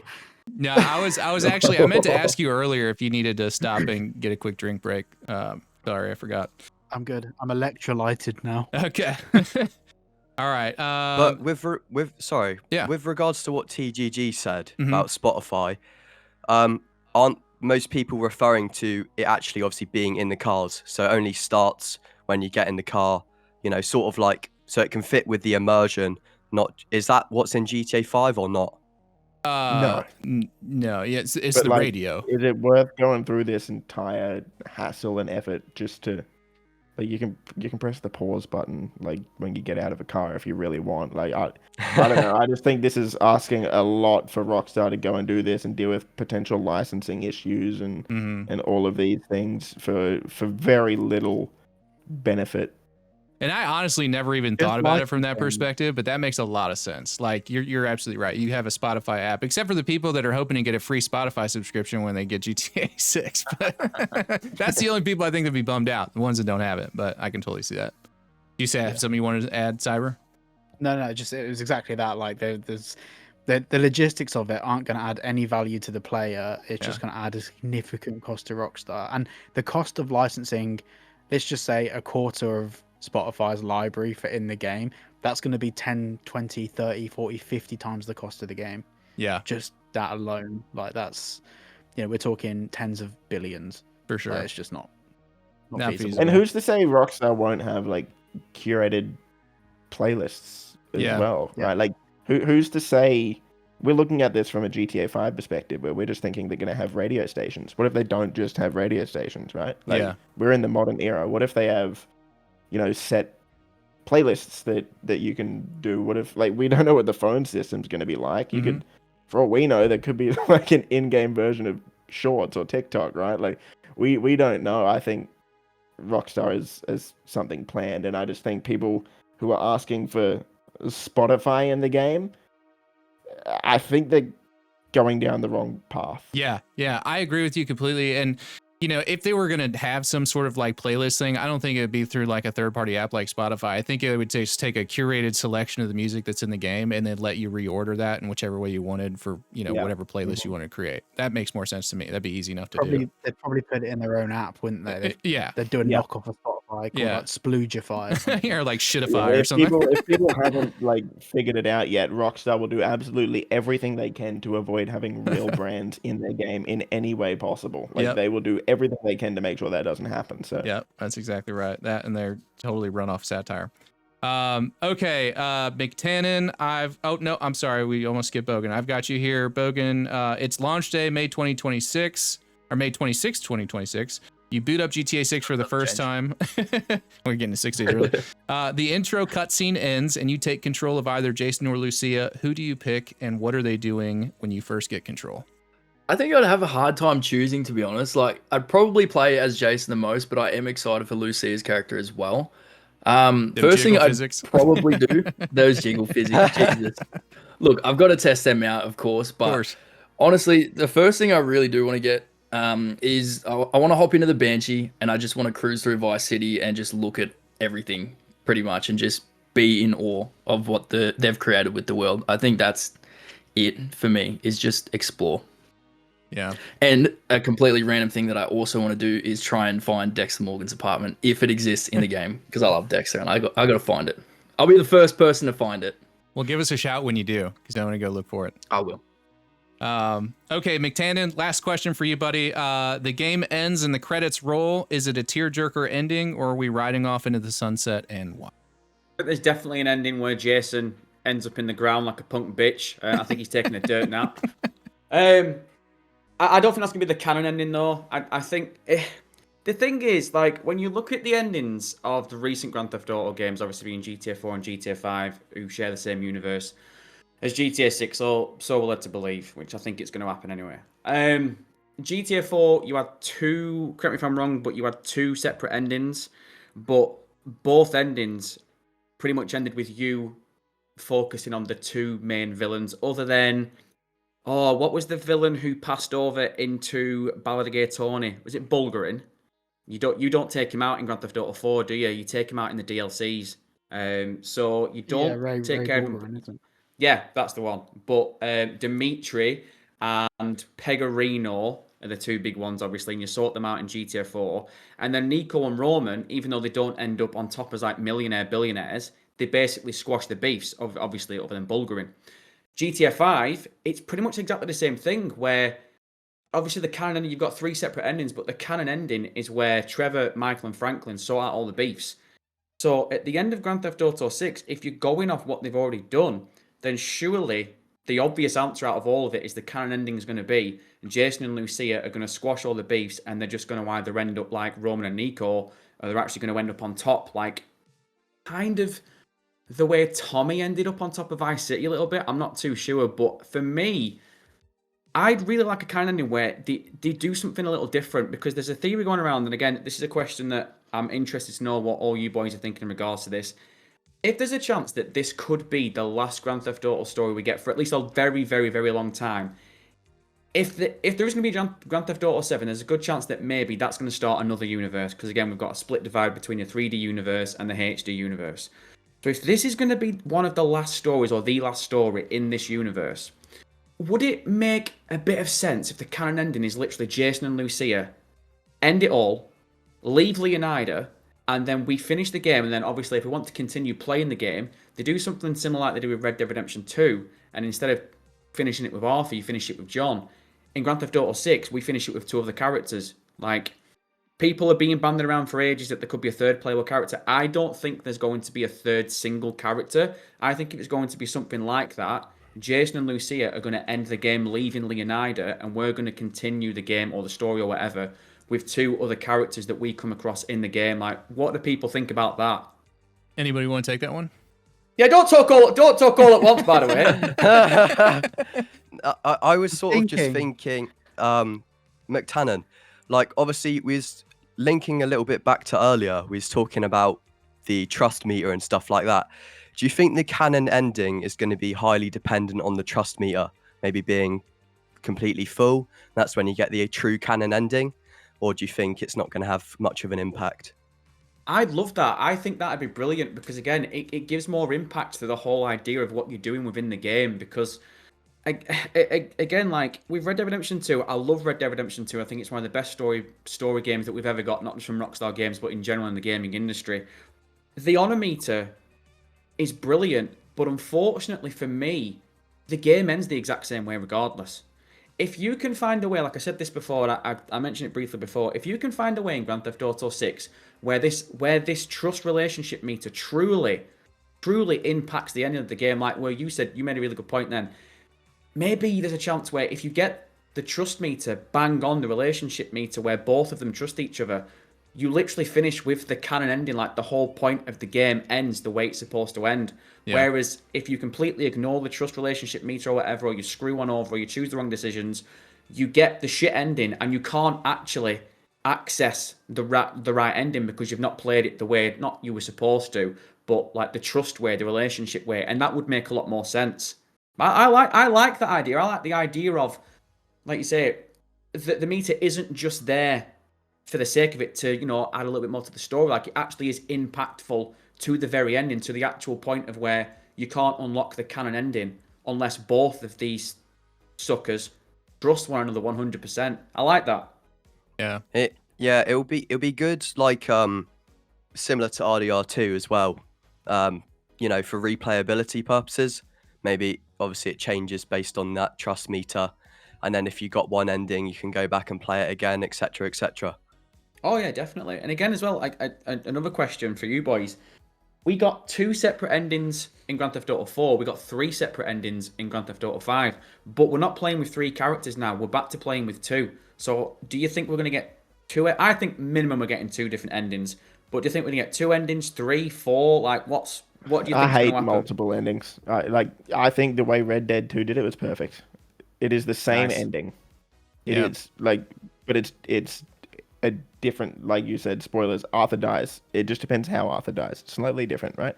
I think, I actually hope they do the same thing for 6. Jason and Lucia have to die, like they do. I think the reason Bonnie and Clyde is so iconic is because of how it ends. Mm-hmm. It is. And as you said, McTannen, look, for the past however many GTAs, our protagonist has lived. And that's the canon ending for 5, right? And pretty much all the other previous ones, our main character has lived. I know a lot of people are upset saying, oh, I don't want our main character to die again. Rockstar's done that so many times. That's been a Red Dead thing. That hasn't been a GTA thing. Mm-hmm. It hasn't. Yeah. So we got to put that to the side. That's a Red Dead thing. I think Rockstar here has the chance to tell a story that is talked about for a very long time. They're going to have a lot of eyeballs on it, and they really have a chance to make a statement piece. You see how many people talk about Red Dead 2. You see that story, how impactful that is. To this day, there are videos covering that story that get millions of views on YouTube still. Yeah. I think they have great potential with these characters. And if their fate is to die at the end, I just think that makes for such a great story. It's going to suck. Yeah. And I think you figure out the gameplay things later on, right? What that means and how that affects the game after you finish the game. Who cares, really? Like, they can make a 3rd playable character, or they can just let us play as Jason and Lucia still. Who cares? Yeah. I really like that idea because, again, like I said, if there's a chance that maybe Grand Theft Auto 6 is going to be the end of this universe, ending it with Jason and Lucia going out like Bonnie and Clyde, I think that is such a good ending. Especially if you don't see it coming. I don't think it'll be the end of the universe, though. Pardon? I don't think it'll be the end of the universe. Like, do you not think with GTA 3, Vice City and San Andreas being the first one, and GTA 4, 5, and 6 being the second one? They didn't intend for it to be 3, 3, and 3. It was just because, like, they updated to 3D, then you would I think it was the unless you're going to like VR, which we're not for GTA 7. Let's be honest. Like, it'll stay in this universe. going on to the ending thing, I love the idea of there being the canon ending, and that's it. I think if they're going to explore different routes that you can go, it will be in the story. Rather than doing this mission, you do that mission instead. Rather than taking out this guy, you take out that guy. Like, if we look at like Detroit Become Human, that's a brilliant example of how there's, for the most part, the same endings, but the way that you get to the endings may be slightly different, but not to the point where it dramatically changes the story. But it allows you more freedom as a player whilst not taking away from the story. So having like one definitive ending, but maybe a couple of things in the story, extra missions that are unlocked or different, or maybe you can skip a mission by doing something else. That might be the nicest way to be a linear story whilst not being linear gameplay. Yeah, my thing is, as long as it's written well and we don't see it coming, then I'm happy. I fully expect them to do that. I know a lot of people are worried that Dan Houser's not a part of it anymore, but there's a lot of writers over there, and you know his DNA has been integrated in this game for a very long time. Everybody knows, you know, what a Dan Houser-esque story is and how to achieve that. So I'm not too worried about that. I just think Rockstar's been dropping hints, man. I do. The very first artwork we got was them up against a car, just like Bonnie and Clyde, bullet holes in the side of it. Yeah. Right? Like, that was the first artwork we got for GTA 6. That's how Bonnie and Clyde died. Yeah. Right? And I think, like, we gotta look a little... Like, I think Rockstar does these things intentionally. The Raul Batista artwork, or was it the artwork, or is it the screenshot? One of them. He's wearing the same outfit as Lance Vance. Everyone Yeah. thinks he's gonna betray you, right? Like, you've got that dodgy vibe, right? Like, I think Rockstar is dropping hints. I do. I don't know. can see Maybe it. that's just me being a theorist, but I think They're pretty there'll be a cheeky, betrayal. as you guys say over in the UK. Okay, so let's get to some viewer questions real quick. There's 5 of these total, 1 for each of you guys, and then we'll do our roundtable top 5 wish list, and then we'll end it on a quick question. So first one is for McTannen. GTA has always mirrored society through satire. If GTA 6 ends up shaping culture as much as reflecting it, what new behaviors or attitudes do you think players will start adopting because of the game itself? And this question was from Midnight Gaming 9144. Shout out to Midnight Gaming, friend brother. It's a bit of a difficult question really to answer. I've just got down in my notes here that GTA could be something that pokes and points fun to all the horse shit that we've got in the world. And I know I've mentioned this before, and you know, just make it less serious. You know, make fun of it. So maybe people, especially like the younger generation, can actually play this game and come away thinking, you know what, it's not all doom and gloom. Like I've been seeing memes in the past couple of weeks of like people, especially on TikTok, I don't know if anyone else has seen it, where you wake up in the morning and it's the Cyberpunk news report where they're basically saying like the world's going to shit at the moment. If Grand Theft Auto 6 is going to be this generation-defining video game, if they can just give us like a fresh, fun outlook on all this crap that we've got right now, I think it could be impactful in a good way. But again, if anyone else wants to jump in and give their opinion on it, they're more than welcome to. But it's just... I'm still just expecting a video game first and foremost, and if it can be a positive to someone else in regards to the real world, I'm all for it. I mean, Red Dead 2 changed the way a lot of people live their lives, if we're being honest. Yeah. Like, the story was told so well in that game. You know, it taught so many people that revenge isn't worth it. It taught so many people that what is important in life is being a good person, being selfless. I don't know. I think Rockstar might try and send some sort of message again. I don't know what that message is, but I think that, very good chance Rockstar tries to send a positive message out in the world. I agree. I think culturally, if it would do more good than harm, that's a win for society in general. But, you know, it usually always does. CyberBoi, this question is from T Burton 413. He said, I'd like to see you guys discuss the future of GTA. So assuming the new online becomes a hub similar to Fortnite, Roblox, Warzone, etc., do you think this would allow them to churn out single player stories sooner than new maps be merged into online? So GTA 6 and online be separate experiences that share a world, and when GTA 7 releases, that will be separate and that the world gets added to online. I think I don't think UGC and stuff will allow Rockstar to release more regular updates. They're not that for them. The time factor's never been important. Maybe for Take-Two it is, but for Rockstar's creative process, I think what it will give Rockstar the ability to do is to spend more time and more money on maybe a future story DLC. Whether it takes them 10 years to drop a new story DLC, they can spend more time and money making it the best DLC, make it almost like a completely new game, which is kind of what it was for GTA 4, those DLCs. I think they're gonna GTA 7's a weird one, isn't it? Yeah. It may be too early to kind of speculate on all that. Yeah, it's I mean, I'll going at the rate we're going, I'll be in my 40s, maybe 50s by the time we get Grand Theft Auto 7. Yeah. And I think Grand Theft Auto 7, let's just play devil's advocate. If it is going to be a thing, it will probably be a platform in itself with some stories in it, rather than necessarily a game that we get that is based on a story that has DLC and online. It's probably just going to be an environment where stories are told. Think that the next thing for Rockstar after GTA 6 will be probably a new IP. Maybe, there's a few ideas that they've had over the past 20 years.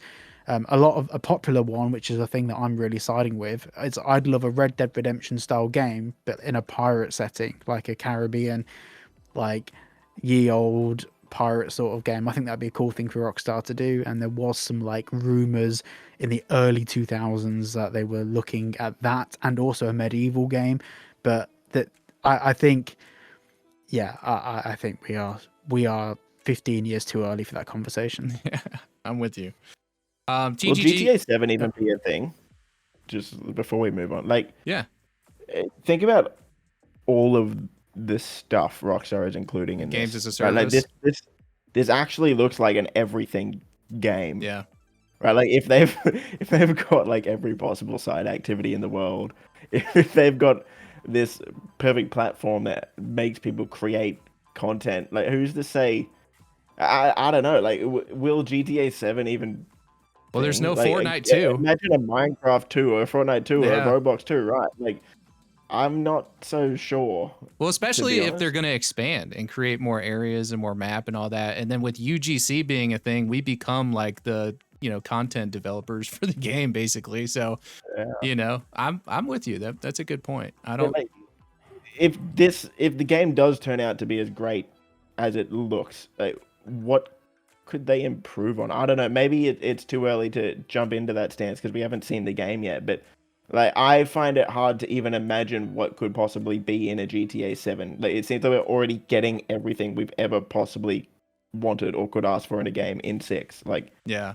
More. We'd have to wait for like a serious graphical improvement in technology, 15, 20 and years it's just down the not road. going to come, right? Like, games don't even look much better now compared to like 10 years ago. Let's be real. Yeah. Like, a little bit, but a lot of devs have taken a step backwards as far as like graphics are concerned and things. So yeah, I'm with you. And are you guys actually happy with that? Like me personally, I don't really mind too much for the next decade or 15 years, just as long as it's good and there's enough content, Yeah. As long as it's good, there's enough content. I don't need a GTA 7. I know that's probably a controversial take. Who was it that mentioned earlier with the GTA 4 DLCs? Like, there are so many stories you could tell in Vice City, right? And if they introduce Liberty City, like, and let's just say in 2027, Liberty City comes to the game, like, who's to say they couldn't just make a DLC that has a story in Liberty City that could act as a GTA 7? Yep. Right? Yep. And the crazy thing is they wouldn't even need to get people in to develop half of that map, because the UGC, they'll be able to have conversations with the UGC people that have done all of that. Like, they can speed up games development and actually drop content so much easier by working with the community that play their games. Well, it's a smart business decision too. You're not spending all the money on developing an entirely new game. You're just dropping a DLC experience into an existing one. You're making the same amount of money, your same return, just with less initial investment. Mm-hmm. Okay, next question for Does TGG. that turn into a robot for anyone else, or is that just me? What's that? The Terminator. Do I It sound like turned into a robot for me too. I sound like a robot? Yes, sir. Do I still sound like a robot? A little bit there. All right, But check. there you go. You're Check, back. check, check. You're back. Okay, my internet must have hit a spike or something. No, he's not back. He's not. I'm not back. Oh, you're not. Oh, is he? Keep testing. Keep testing. Testing. Your video's lagging behind a little bit. Oh no. As long as your recording's okay, it's gonna be fine. Though. my recording's okay. Like I can hear you guys just fine. Can you hear the questions okay? Yeah, pretty much. I'll get the gist of it. Okay, give it. And that was a confidence from TGG. It'll probably get better here in a second. Let me know if you can't understand this question that I'm about to ask. This one's for TGG, and you kind of already talked about this a little bit earlier as far as microtransactions, but this question's from Joshua the Burnman Graham, and he said, "What all microtransactions do you think will be in GTA 6? Obviously, GTA Plus and shark cards. What about other styles of microtransactions like double XP, money rentable servers, battle pass, season passes, Red Dead Redemption Online Attempted, the season pass?" Pretty much yes to all of those except the rentable servers. I think it's too early to tell with the UGC stuff. Like I sort of said earlier, GTA Plus already includes double money and double XP for heaps of stuff. Like that's something Rockstar's already experimenting with. So that would be included with GTA Plus, I'm sure. The only real difference I see that they could do is, the season pass. Right? Like, I think that would be pretty well received and not overly negative. Like Red Dead fans, correct me if I'm wrong, they tend to be fine with the battle pass in Red Dead Online. Like I think they're okay with that. I'm not a big Red Dead Online player, but that's the vibe I get there. So I think very similar to Red Dead Online, to be honest. Vice City Insider. This question is from Edits Deity. He says, "How big will GTA 6 be, and what would be the cultural impact of it, and how would the day that game releases look like?" I think I asked this question earlier for somebody. I was going to say that. I think we've already sort of... Yeah. But I think it was Bav that already touched on it a little bit. Yeah. Well, you can give your 2 obviously, cents if you want. It's going to... Yeah, it's going to be revolutionary. We all know that's not like, it's common knowledge by now. I'm just sort of excited to see what happens to GTA 5, really. I'm not expecting them to shut it down, obviously, or anything like that. But, I'm just excited to see who's going to be left on there, really. Yeah. Because there's going to be a few unfortunate souls left on GTA 5. Maybe they haven't got a PS5 or Xbox Series X. The ones that think it'll be too woke. We've all had those people in the comments. That's funny. It's ridiculous. Yeah. It's like it's a Rockstar There will game. be people that won't buy it because they think it's going to be woke. They'll stay in Los Santos forever. Yeah. It's woke because woman. Yeah, right. It's so stupid. Okay, and then Bogan, this one's for you. This one is from Oliver Home 1146. He asks, "When do you think online will go public? I myself hope for at least a month after the release of the game, so I have a decent time to enjoy the story before hopping onto the online grind with the boys." No, I agree with that. I think the 1 month gap after the release would be perfect because it gives time for people to actually complete the story, which is where some of the best work is from Rockstar, is in the story. And there's people out there that completely skip over the story just to get stuck into the online and they never get to experience that. So if you lock the online away for a month or so, then people can actually get into the story and enjoy it for what it is. But I'm hyped for the online as well, but I think we just need that time to fully experience the story before the actual grind starts, because once the online comes out, a lot of us probably won't go back to play the story. Yep.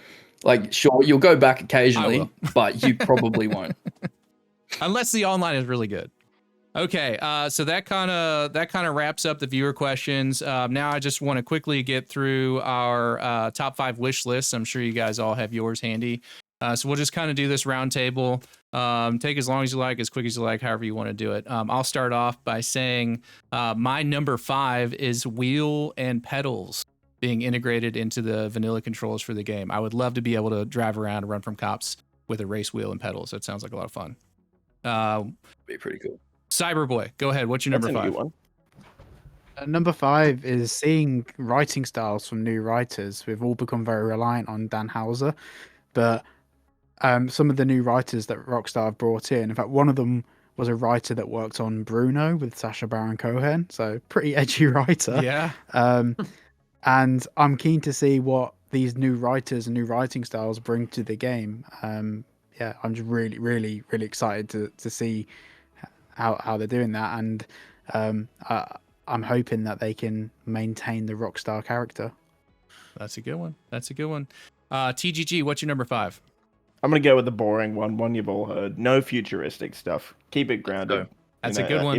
If there is futuristic stuff, don't give it weapons. Like San Andreas had jetpacks, right? Like jetpacks have always sort of been part of GTA, at least in the single player. I think the main problem with online is how good it was, right? Like not the fact that there is futuristic stuff in general. Like that's always sort of been like a meme in the GTA sphere. It's just the fact that it was very overpowered. It makes the game a bit of a joke. That was the issue.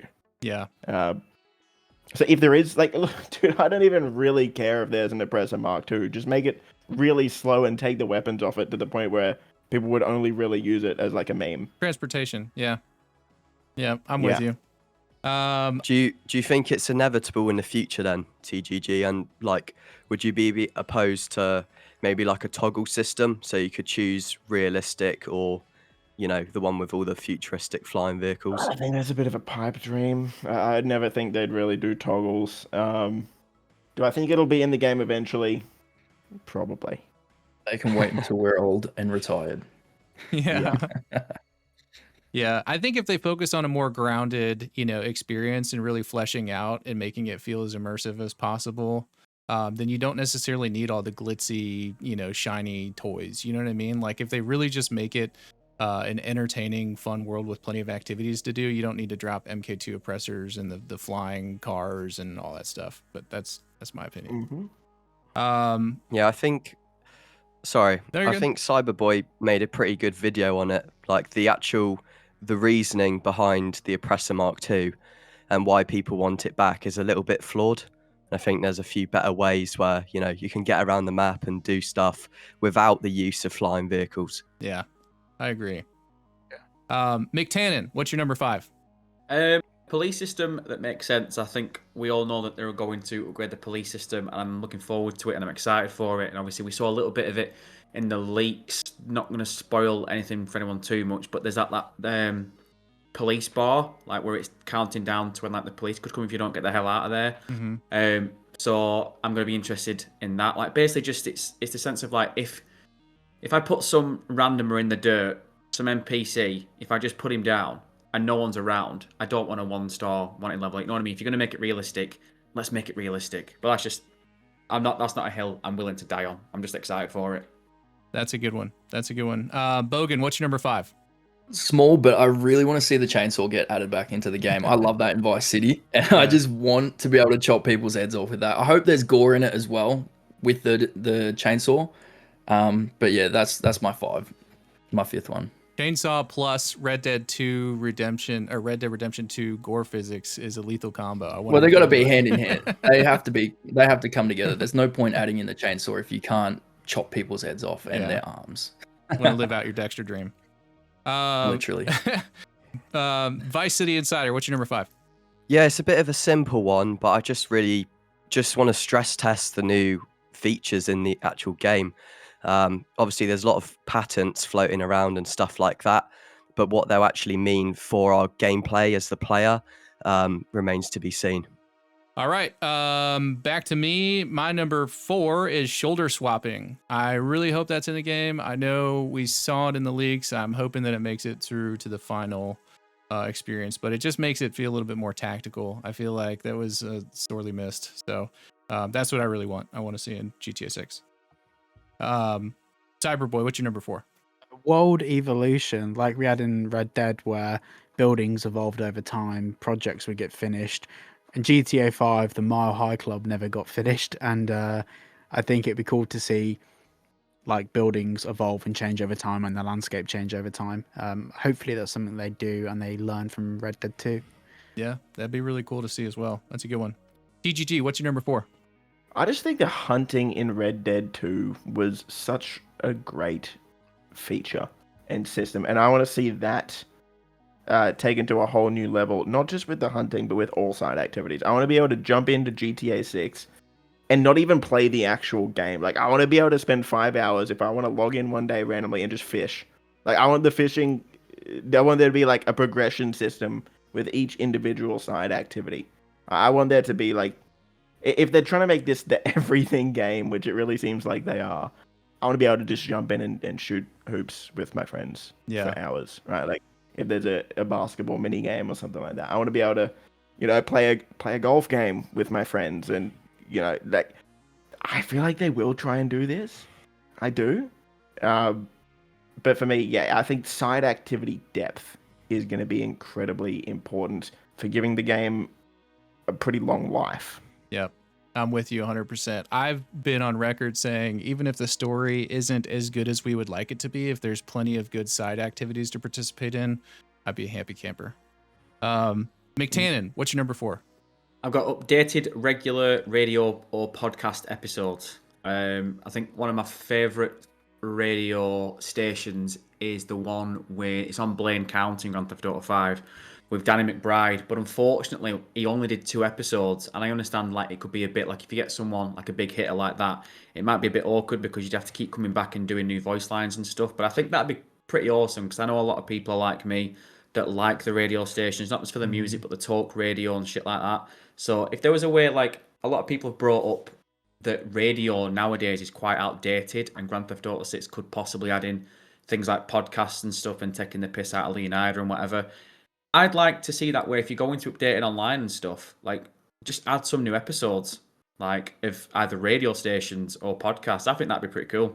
Yeah, I think that's a really good point. They do it with the radio stations. They keep adding in like new songs, new radio stations. I don't see why they shouldn't do it for talk shows. That's fair. That's fair. Bogan, what's your number 4?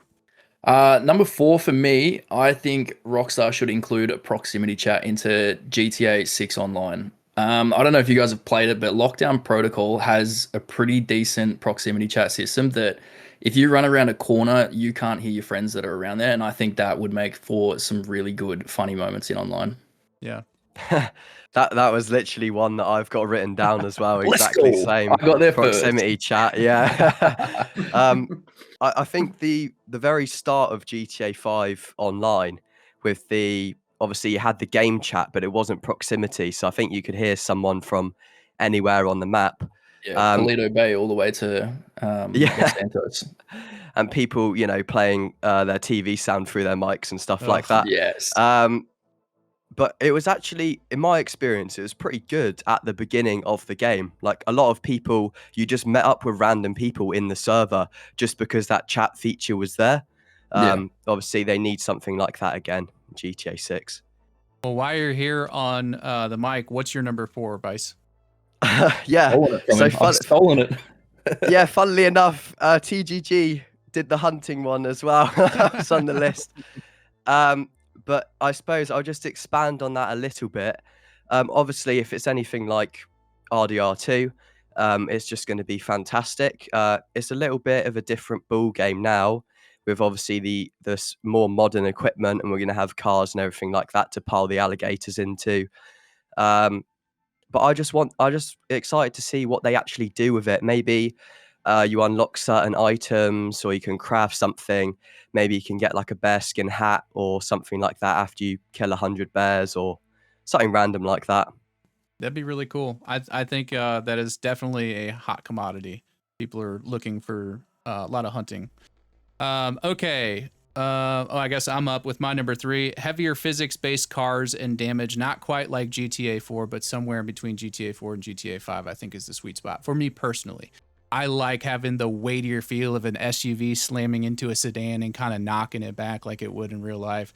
Not necessarily.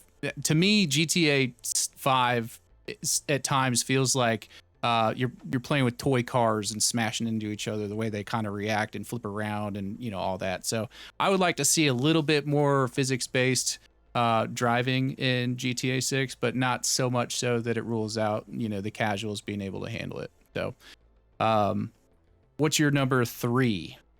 Expanded modification for other vehicles. So we know that Brian's got his own boat works, his own boat shop, And in a couple of the screenshots, but one in particular, there's one screenshot of like all of the boats in one scene.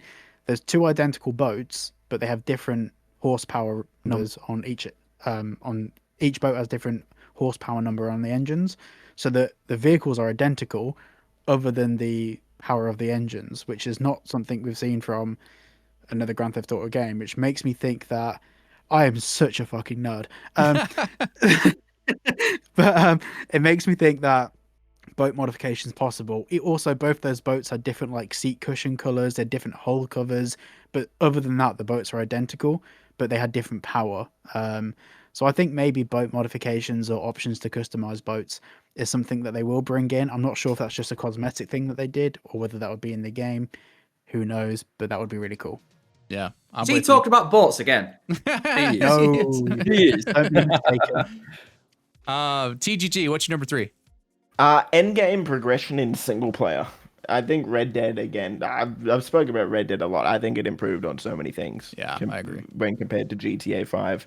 And I think the hunting sort of helped add a bit more endgame. But in terms of businesses and properties and just things to do post-story, I think we need to go a step further with 5. The leak sort of hinted at a more in-depth business system with like money laundering and whatnot, kind of like what we have with GTA Online maybe, but GTA 5's endgame is kind of just the stock market, which, you know, yeah, it's not much. So a reason to continue playing single player after the story would be a big one. I'm with you. McTannen, your number 3. We've already gone over it before, but just I'd like a more grounded feel towards online. I think you'd keep a lot more people playing for a lot longer. Again, like the space, like the spacey weapons, and like you said, the Mark Oppressor, whatever, blah blah blah. Like if you're gonna bring the Oppressor back, fine. But like you say, don't weaponize it like TGG said. You know, just use it as some form of travel. But yeah, if we can keep online grounded and actually bring it back to actually the term Grand Theft Auto, I think a lot more people would be all over it. Just personally. Yep, I'm with you. Bogan, what's your number 3? For my number 3, I think they need to include crossplay into the game, because almost every other game is doing it these days, so that you can play with your friends on other platforms. And I think GTA 6 being as big as it is, there's people that you're not going to be able to play with, and I don't know. I just think it needs to have crossplay. I feel like it should be a standard in the gaming industry now, and Rockstar should do that. Yeah, crossplay on release for PC players would be very helpful. Thank goodness they're not getting on it. Get rid of PC. Bad, right? I want an option. I want an option to disable PC, and I play on PC mostly, but I don't want them. Well, on release would mean that PC actually gets it when everybody else does, which is, I'd be excited for. But Vice City Insider, what's your number 3? Yeah, I think just lobby size really. I'm not really sure how big the lobbies will be, but if there's somewhere between maybe 64 and 100 players, I'd be pretty happy with that. And mainly just when it comes to actual matchmaking as well, sort of race lobbies and stuff like that. I think right now it's like a maximum of 30 players in GTA 5. If it's, 50, 64, I don't know how realistic that is, but just more full lobbies, it's just going to be insane. That's a good one. Okay, my number 2 is better weapons and sound effects. Now, I saw in the leaks that, the weapons sound a lot meatier. I do have a slight concern that maybe they're using some placeholder sound effects, but I'm hoping that everything just sounds a lot better in GTA 6. I feel like it will. I feel like we've got to kind of go in that direction. But that's my number 2. Cyber, what's your number 2? Interaction with objects and NPCs. So like in Red Dead, we can greet or antagonize people, and those would have different outcomes and different results to whether we get in a fight with someone or not. I'd like to see Rockstar expand upon that to make GTA 6 feel like a living, breathing world where you can go up to people, you can maybe rob them, greet them, antagonize them, whatever it might be. And the same thing for objects, being able to loot cupboards and, grab steel guns and stuff from people's houses rather than just going to like an ammunition and buying weapons. It'd be nice to actually have a bit more of a world that we're in rather than just a stagnant place. Yeah, like I like the idea of expendable weapons. Like you don't have it like in your arsenal permanently. Like if you put your like, let's say we can store like a rifle in a trunk, and then that car blows up, that rifle is gone. You can go buy a new one maybe, and it's reasonably priced and not like 25,000 USD for an AK-47. But that's a whole nother conversation as far as like realistic economy. TGG, what is your number 2? Map expansions. Pretty simple. I just think there are so many cool places in the GTA universe, and with how long it takes between GTA games, man, I don't want to wait another 15 years to have to go back to like Los Venturas or San Fierro or Liberty City, right? Like, we might have to, but man, that would suck if it takes another 10 to 15 years to see another city beyond what we get at launch. Yeah, that's true. I really think that with what they're doing, they're kind of laying the groundwork for games as a service model at GTA 6, but we'll see. McTannen, what's your number 2? Please, Rockstar, don't neglect story mode. It's a big shame that Grand Theft Auto 5, unfortunately, realistically, if you go and play that today, you're playing the exact same story, the exact same way that you played it 12 years ago. So I know TGG mentioned it before, like after the story, expand on it a little bit, that'd be cool. DLC, that'd be cool. But, just show a bit more love to story mode than you have done for the past 12 years. That's just a gripe of mine, personally. Fair enough. I'm with you on that for sure, being a story mode main myself. Bogan, what's your number 2? 2 for me would have to be the Rockstar editor. That is easily one of the best tools for content creation. It helps to make thumbnails, it helps to make videos, and it's overall just a really useful tool that I wish they had in Red Dead 2. I know you got like the camera mode in there, but it's nothing in comparison to the actual Rockstar editor. So I think that would help out a lot of us creators and regular people as well that just want to make whatever they want to make in there. For sure. Vice City Insider, what's your number 2? Okay, it's a bit of a strange one. I'm going to admit that. But in RDR2, you couldn't actually like engage with prostitutes or anything like that for whatever reason. Arthur wanted to. It wouldn't let you. And with like the greet and antagonize stuff, I'm not saying though, I'm sure. Yeah, you did I gave it a good go. Literally unplayable. He's knocking on the hotel room door in Valentine, like, "Hey, I hear that in there. What's going on?" Yeah, you could hear in his voice that they wouldn't let you do it, man. Like I walked up to him, they wouldn't let me. I really tried, Yeah. It was disappointing. I even filed a ticket with Rockstar support. Like, what's going on here, pal? It's gonna be the strangest one to come across their desk. That's funny. That's gonna be a clip for shorts for sure. But yeah, not really like. I think it's inevitable something like that's going to be in GTA 6, but more so like not where it's like a structured thing where you can only pick up girls from a certain place, etc. Like, obviously strip club in GTA 5. Going through his fantasy right now. Is that what no. I don't want it to be This sounds scripted. Like, I terrible. want to be able to make the first move, and I want it to be real receptive to me. Oh, I God. wanted to like him Jesus back. Christ, bro. You're gonna have to spite him because he's driving around in a white van. Oh, man. Jesus. Not the white van, man. That's a nice Do we want to keep man you hearing have. how he wants the sex to work in the game, or do we?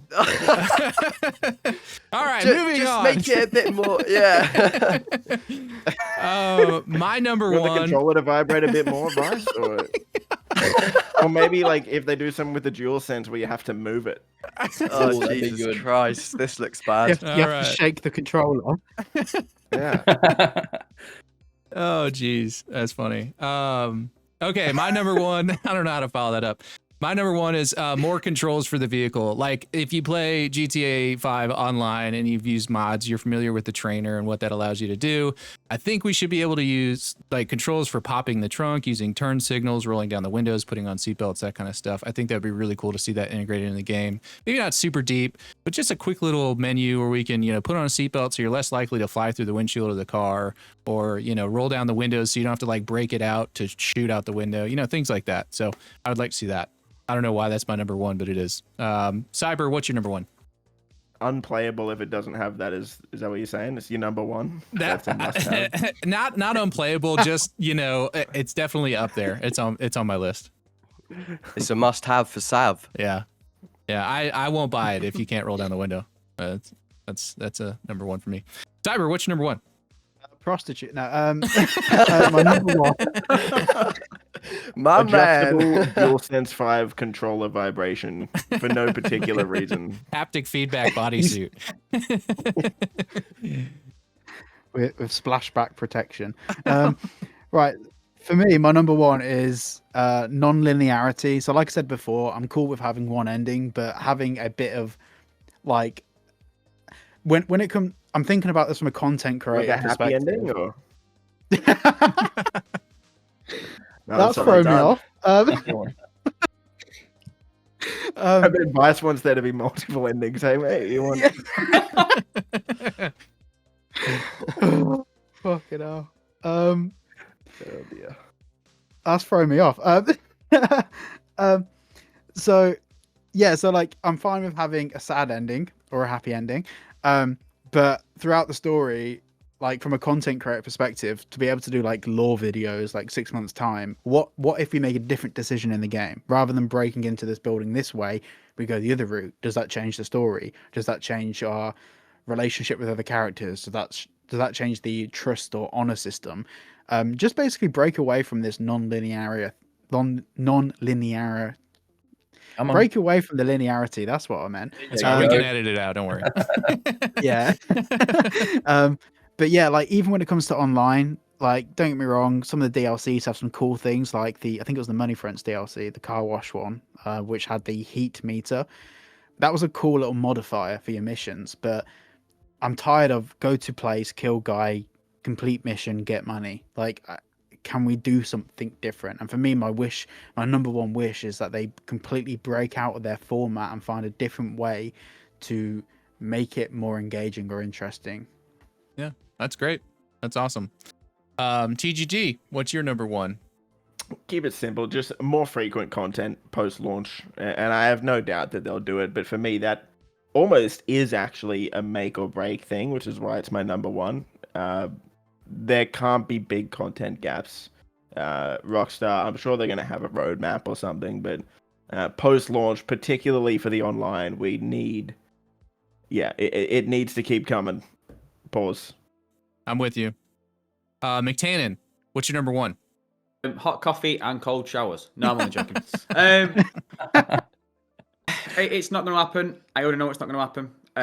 But dare I say, shoot to the stars and get a better story than Red Dead Redemption 2. Red Dead 2, obviously, I think a lot of us are all in agreement. It's one of, if not the best story Rockstar games ever gave us. If Grand Theft Auto 6 is going to be the biggest game they ever give us, why not give us the best story possible? I don't think it's going to happen, but that would be my number one. That's a good one. Yeah, one can dream for sure. I don't know. You never know. It might be better. We'll see. Bogan, what's your number one? I want to see a Franklin and Lamar podcast or talk show, some sort like that, because they're going to introduce characters from the past games as well. But I don't think it makes sense for every single character to return and relocate to Vice City. But if they were to include characters from past games, I think a good way to do that would be on a podcast or a talk show, some type like that. So I think that'd be really good. Franklin and Lamar, of course, because they're funny. You can listen to them for hours, honestly. The conversations that they have, I think, are great. You know how they said in one of the DLCs that Trevor's become a lifestyle guru? That just sparked a little idea in my mind there. Have him as maybe he has a self-help podcast or something. Yes. That would be very funny. Yeah. You think they could get Stephen Ogg to come back and do that? Hey, Surely. he will do whatever he needs to for a paycheck. He has fair. openly said that. It's just a paycheck to him, but if they pay him a nice sum of money, I'm sure he would. Yeah, lure him back in. All right, Vice City Insider, close it out for us. What's your number one? We don't want to know. Here we so- go. Oh God, what reputation have I got now? So my number one is I sort of ran out of ideas as we've been going through them, and we've sort of brushed on it already. But I really hope GTA 6 Online is pretty developed when it first comes out. Obviously, if it's anything like GTA 5, I don't think that's going to cut it for all of us. because I'm sort of the type of guy. I do play the story, of course, but after I've completed the story, I'm sort of like, I want to go into online now. And if there's not like a bunch of heists or stuff to do in online, it's going to be quite disappointing. That's a Are good there one. any parts of like side activities or anything you wish were like really well developed, like you said? Like, anything in particular? I quite like the sex, for example. Do you think that should be Oh really my well developed? days! Here we go. He wants a mini game. It's time for a mini game. I Right? like the adversary modes. To be honest, like I hope they just do something cool with those, and obviously the heists as well. That's like a traditional Rockstar. Maybe there'll be a heist where we like go and steal from an adult store or something, and you can kind of best both worlds kind of collide for you. Jesus Christ! Look what you've done. Hey, you said it, buddy. You've done it to yourself. I'm more impressed that was your number 2 on your wish list. Like, It's up there, man. If you let me elaborate, what I did mean is with the greet and antagonize stuff. It's too With the late. greet and antagonize stuff, just like essentially be able to sort of meet new like Antagonize a NPCs. prostitute. Oh my god! no, I actually want to hear where he was going with this. This is rather Yeah. interesting to me. No, it's like say you're playing as Jason and then you're talking to a random NPC. Maybe you can like get them in your phone, whatever, and then you can call them up and they can like do side missions with you, stuff like that. Just more flexible and not like you have to be in this certain place to do whatever. That'd be cool. I think it'd require a lot of voice acting and having a lot of different pools of voices to choose from for all the different responses that would be required for something like that. But it's definitely cool. Watch Dogs tried that kind Yeah. of like a similar thing, and yeah. Okay, now to close out the show, and by the way, thank you guys. I know we originally planned on an hour. We're going on 2 now, so thank you so much for sticking around. CyberBoi's probably got cotton mouth and he's sweating under that thing, so let's bring this thing to a close. So we're going to go around and do a quick rapid fire question for everybody to answer. It's the same question. Everybody gets to share their response. You can make it as short as you want. What is the first thing you're doing when you boot up GTA 6 for the very first time? CyberBoi, you can Oh god! lead us. Vice, did he go first? Yeah, Vice, did he yeah. go Let's first? hear Vice. Go ahead, Vice. I think I've dug the hole now. So, if you know, you know. All right. The Titty Club. If you know, you know. All right. Bogan. I want to get stuck into the story, so I'm probably just going to switch off from social media altogether to avoid any spoilers, because that's the last thing I want to happen, is for the story to be spoiled. Yeah, I agree. I'm with you. McTannen. It's going to sound really, really sad. Couldn't give a shite. The moment we can actually get into the game, like once we've got out the intro and everything, all I'm going to do for like maybe a good hour or so, I'm not even going to get in a vehicle. I'm just going to walk around and just take it all in, because Jesus Christ, man, we've waited so long for this game. I don't just want it to fly by like nothing. I'm really going to take my time with it, and I'm really going to try and appreciate everything that they've given us. So yeah, for the first hour, I am just walking around that bitch. Yeah, I'm probably going to do the same thing. I'm going to go and find all the smallest little details I can. And then that's probably what I'm going to make a video about. Cyber. I'm gonna hide chat from screen so I don't get any spoilers, and play through the game, because that's something I'm worried about. I'm worried about playing the game on stream and someone just saying this happens next, and I'll be like, "What? Why would you tell me that?" Yeah. So Are you I'm- streaming? Are you streaming it first time you play it? That's ballsy. That's risky. Wow. Even if they're My just man. chatting shit and they don't like, if they're just saying fake spoilers, like that kind of ruins the story for you, because you go into it thinking that this is gonna happen. Like, like if they say, "Oh, Cal dies next mission," you're gonna be like, or if someone even just says Cal dies throughout the story, you don't know if that's true. You're or not, always but you have that expecting in it your to come. mind. Well, and here's what you do. You just get yourself a few moderators to watch your chat, and you pin a comment that says, Nah, if you but spoil, I don't you think get the anyone's boot. going to moderate. you Don't work. try, Like- but, like, dude, it's really.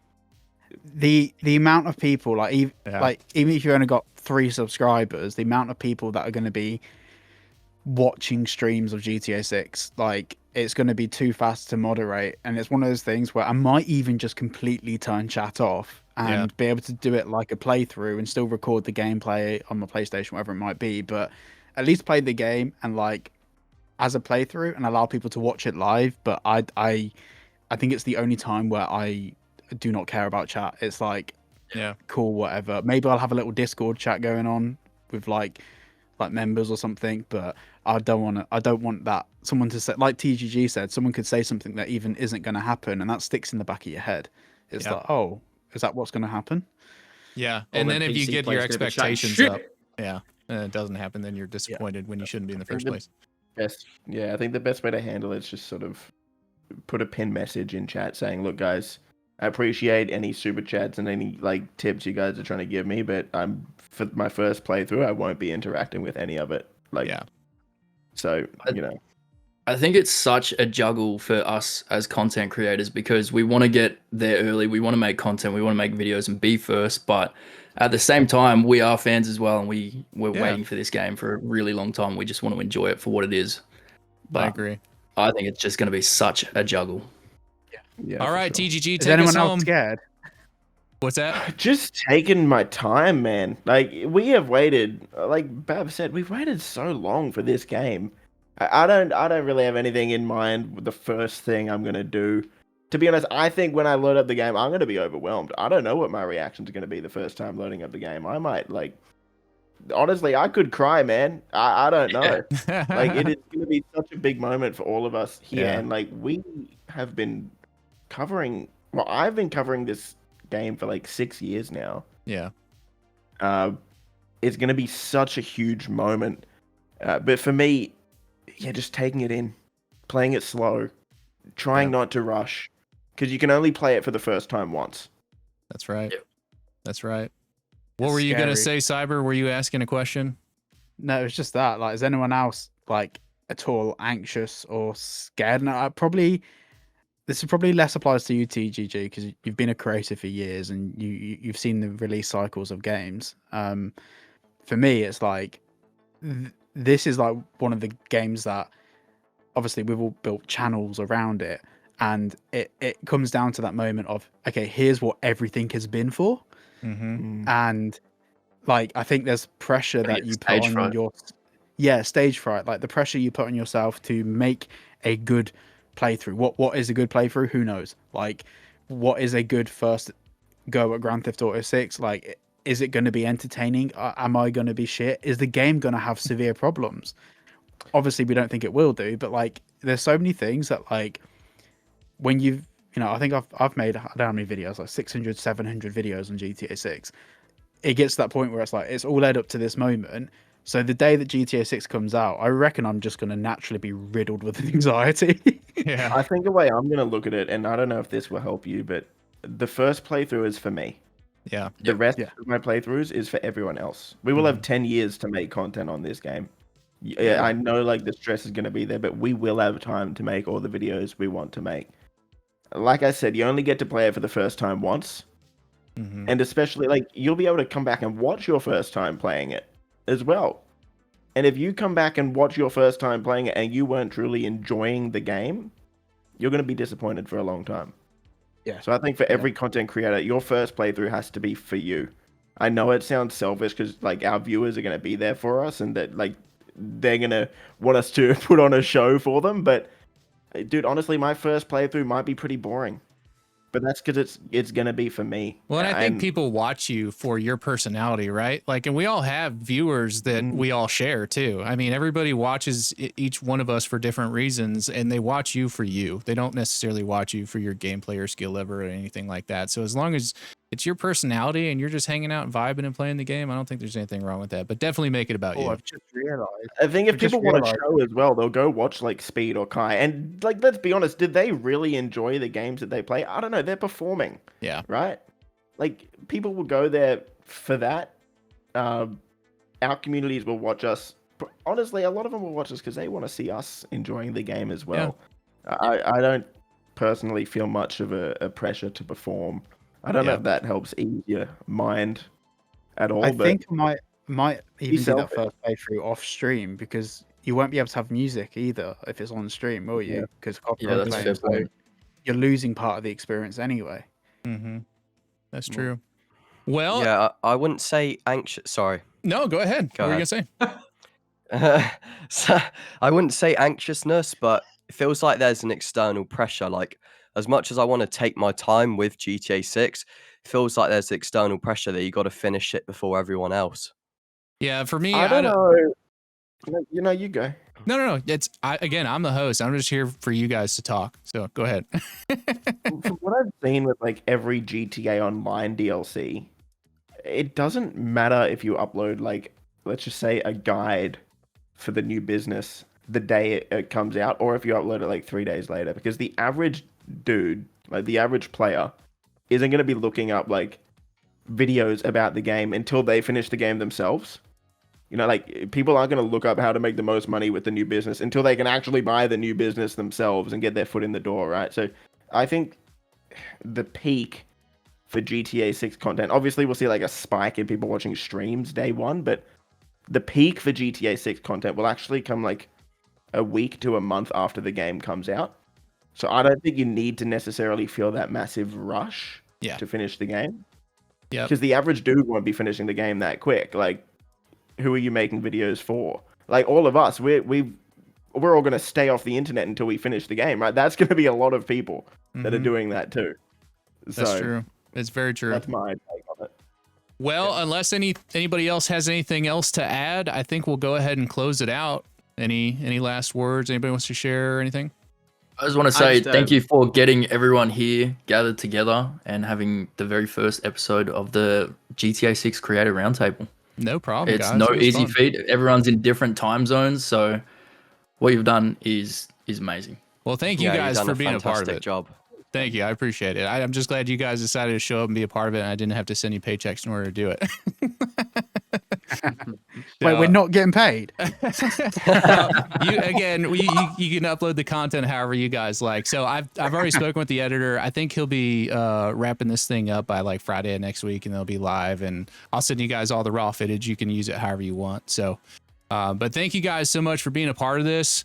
I hope you guys enjoyed this. This will be the first of many. Hopefully we'll do more of these. We'll get some more creators in here. And if anybody here wants to come back, if you guys had fun, you're always welcome to. Just let me know. So without further ado, you guys have a good rest of your day. Thank you guys so much for watching and have a good one.